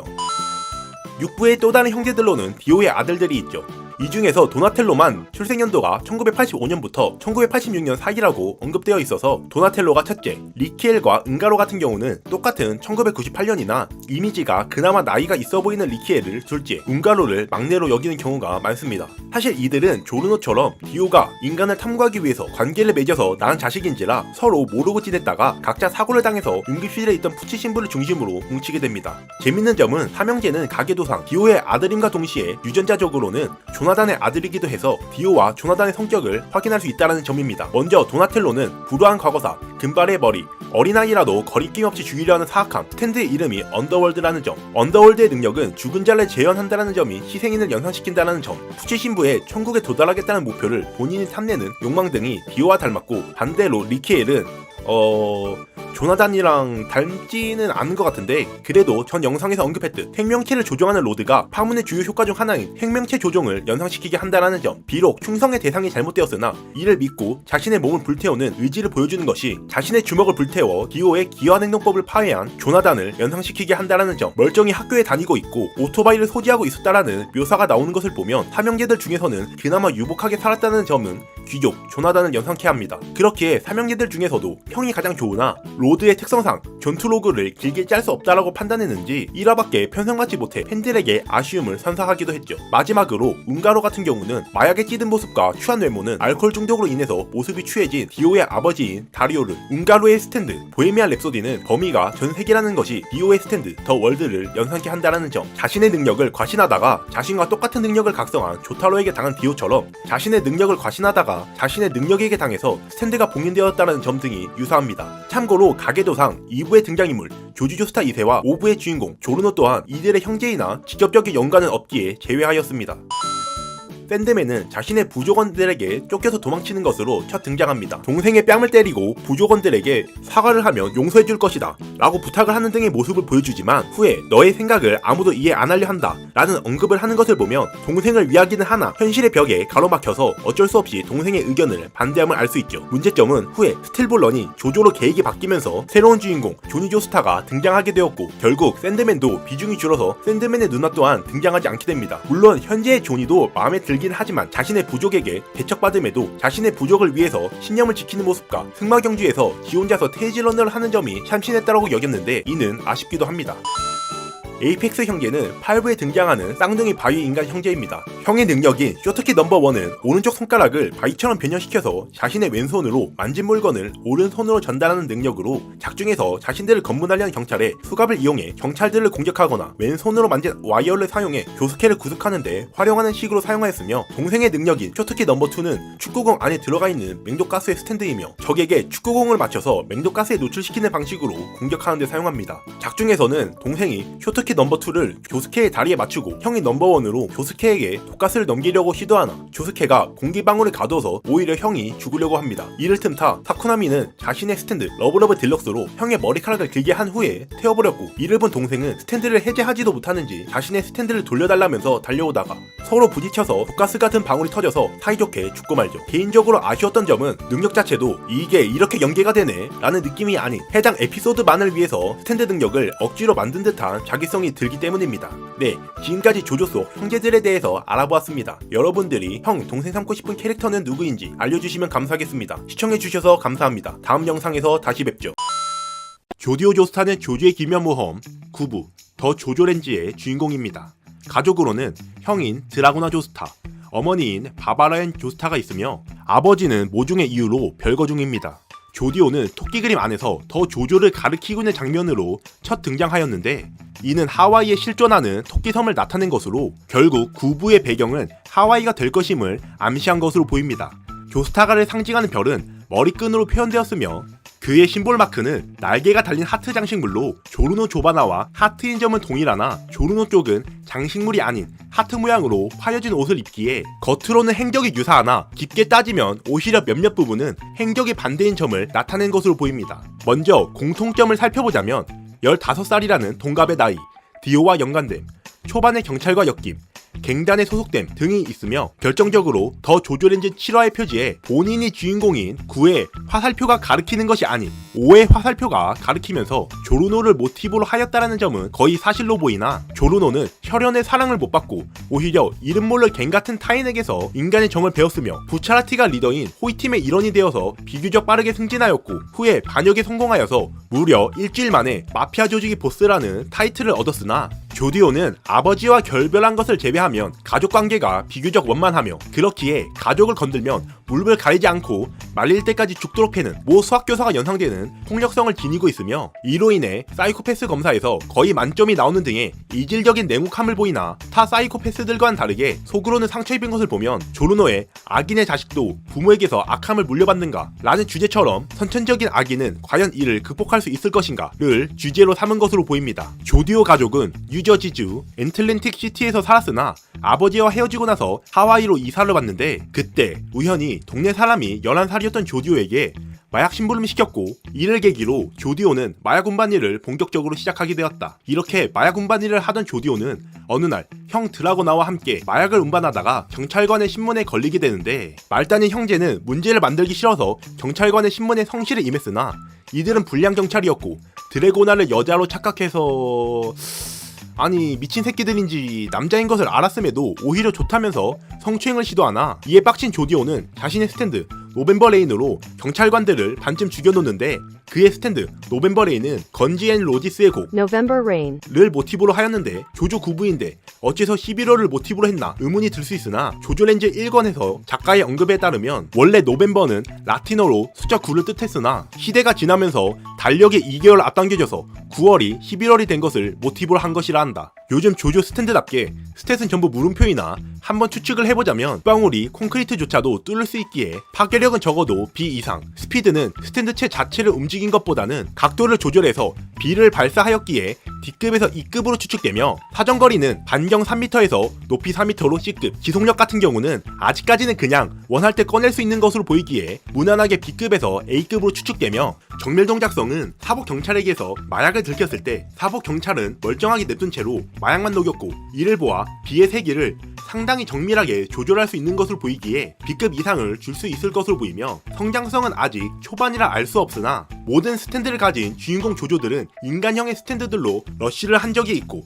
처음에는 아니었던 터스크조차도 나중에는 성장해서 인간형의 스탠드가 되어서 러쉬를 사용했기에 작정 시점 내에서 성장이 가능할 것으로 보아 A급일 것으로 추측된다. 경찰을 린치한 일행은 증거인멸을 위해서 경찰차를 불태웠고 형의 스탠드 스무스 오퍼레이터즈로 차의 번호판을 바꾸어서 마약 전달 임무를 성공적으로 완수하게 된다. 후에 등교를 하나 어느 학생이 대놓고 마약을 살려는 뉘앙스를 취했고 이에 조디오는 한 대 쥐어 박아서 싸우는 신용을 한 후에 다음에는 대놓고 사지 말라면서 충고를 하고 조각상에 마약이 있다라는 것을 알려주었고 이에 조직의 다른 일원으로 보이는 인물이 당황하는 조디오를 대신해서 신속하고 정확하게 마약의 위치를 알려준다. 이렇게 연달아서 성공적으로 임무를 완수하자 학교의 교장 멜릴 메이치가 본인이 일하고 있는 패션 부티크인 아이코에 호출을 하였고 이에 찾아가자 사실 학교의 교장이자 패션 부티크의 사장인 그녀가 조디오가 속한 갱의 보스라는 사실이 밝혀지게 된다. 그녀는 어떤 일본인이 24캐럿 블루 다이아몬드를 들고 입국했다라는 정보를 알아내었고 이에 본인의 부하와 함께 훔쳐오라는 명령을 내린다. 이 부하는 방금 전에 마약을 대놓고 살려고 한 우사기였고 이에 일행들은 받을 돈이 더 적어진다는 점, 버스에서 마약을 살려고 시도하는 띨빵한 놈과 같이 작업을 할 수 없다 라고 여겼으나 보스의 명령이기에 어쩔 수 없이 따르게 된다. 이렇게 모인 멤버들을 설명해보자면 드라고나 조스타는 조디오의 형이지만 여성스러운 몸매와 검게 태닝한 피부를 한 18살의 소년으로 심볼은 드래고나의 이니셜인 D이며 드래고나는 영어로 암컷용이라는 뜻이다. 다만 조디오는 드래고나를 형으로 부르는데 이는 현실 속에서도 아주 옛날부터 지냈던 가족에 한해서는 이전의 호칭으로 부르는 경우가 있기도 하고 전작의 모 누님처럼 그냥 털털한 성격이면 여자이더라도 별명으로 아니키라고 부르기도 하며 드래고나 본인은 본인을 여성형인 와타시로 칭해서 굳이 따지자면 본인을 여성으로 생각하는 것 같다. 그녀의 스탠드 스무스 오퍼레이터즈는 샤드의 노래 Smooth Operator. 가 모티브이며 작은 로봇의 형태를 띠고 있고 머리 위에는 영어로 약칭 SO가 적혀있으며 개체수는 야스피스톨즈보다 2마리 적은 4마리로 구성되어 있는데 능력은 접촉한 물체의 위치를 재배열하는 능력으로 스탯은 동생의 스탠드처럼 전부 물음표이나 추측을 해보자면 키패드조차도 버겁게 옮기기에 파괴력은 뒤에서 2급, 스피드는 애니가 아닌 만화책이어서 추측하긴 힘드나 번호판 같은 경우는 몇 컷 동안 숫자를 일일이 다 떼고 있기에 능력과 별개로 스피드는 인간과 유사한 C급 정도로 보인다.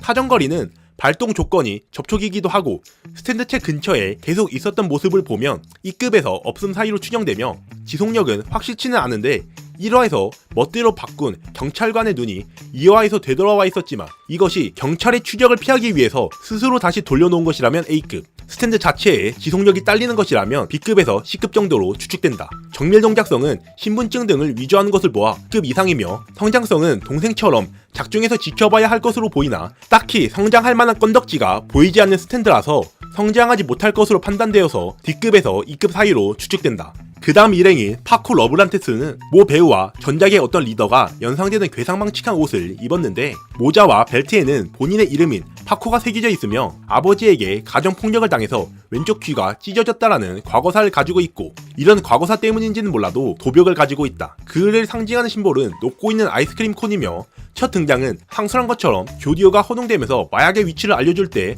슬며시 등장하여 마약의 위치를 빠르고 정확하게 알려주는 것으로 첫 등장했다. 그의 스탠드는 더 허슬로 모티브는 벤 맥코이 더 소울시티 심포니의 노래 The Hustle. 이며 근육을 조작하는 능력을 가졌는데 이는 그의 도벽이 반영된 스탠드 능력으로 근육을 변형시켜서 신체 부위를 부풀려서 물건을 잡아서 훔치는 방식으로 사용한다. 반대로 상대방의 근육을 조작하여서 무력화시키는 것 또한 가능하다. 하지만 스탠드체가 없는 일체화형 스탠드이기 때문에 스탠드를 통한 방어가 불가능하고 근접전이 필수라는 단점 또한 존재한다. 더슬 역시 모든 스탯이 물음표인데 이 또한 추측을 해보자면 상대의 근육을 움직인다라는 간접적인 방식으로만 공격할 뿐 자체 파괴력은 없는 것으로 보이기에 파괴력은 E급, 일체형이기 때문에 스피드와 사정거리는 E급, 같은 이유로 지속력은 A급.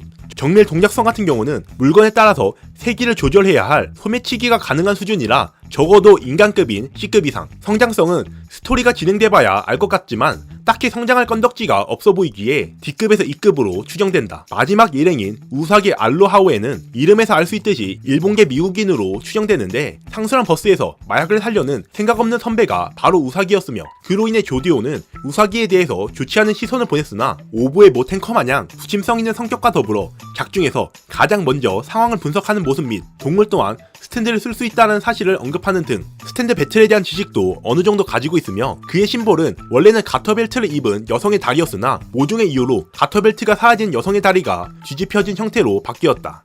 그의 스탠드의 이름은 본체가 일본계 미국인임을 반영했는지 프로그레시브 록밴드 킹 크림슨의 곡 じゃ待ってください。 가 모티브이며 근처에 있는 물건 중 다른 사람이 원하는 물체로 변신할 수 있는 스탠드인데 상대에게 무언가가 필요하다라고 말해라고 명령하는 식으로도 사용이 가능하며 추가로 단순히 복귀하는 것만이 아닌 찍힌 사람의 얼굴을 위장하는 등 여러가지 기능을 추가할 수도 있어서 다이아몬드 탈취 작전에 큰 도움이 되었다. 물론 이를 뒤집어서 말하자면 혼자일 때는 자신의 능력을 사용할 수 없고 근처의 물건으로만 제한되며 밸런스상 상식적인 선에서 해당 물건이 가질 수 없는 원래의 기능과 아예 벗어난 기능은 부여할 수 없을 것으로 추정되며 스탠드 자체가 변하기 때문에 데미지 피드백이 있을 확률이 높다라는 단점이 있다. 스탯은 전부 물음표인데 실질적인 파괴력은 어느 물건으로 바뀌냐에 따라서 달라지겠지만 스탠드체 자체의 파괴력은 직접적으로 전투에 사용하는 모습은 보이지 않았기에 E급에서 없음 정도로 보이고 스피드 같은 경우는 새의 외형과는 다르게 날아다니는 것이 아닌 본체의 손에서 나와서 직접 걸어가서 벽을 타는 모습을 보여주었기에 많이 쳐져도 D급에서 C급 사이로 보이고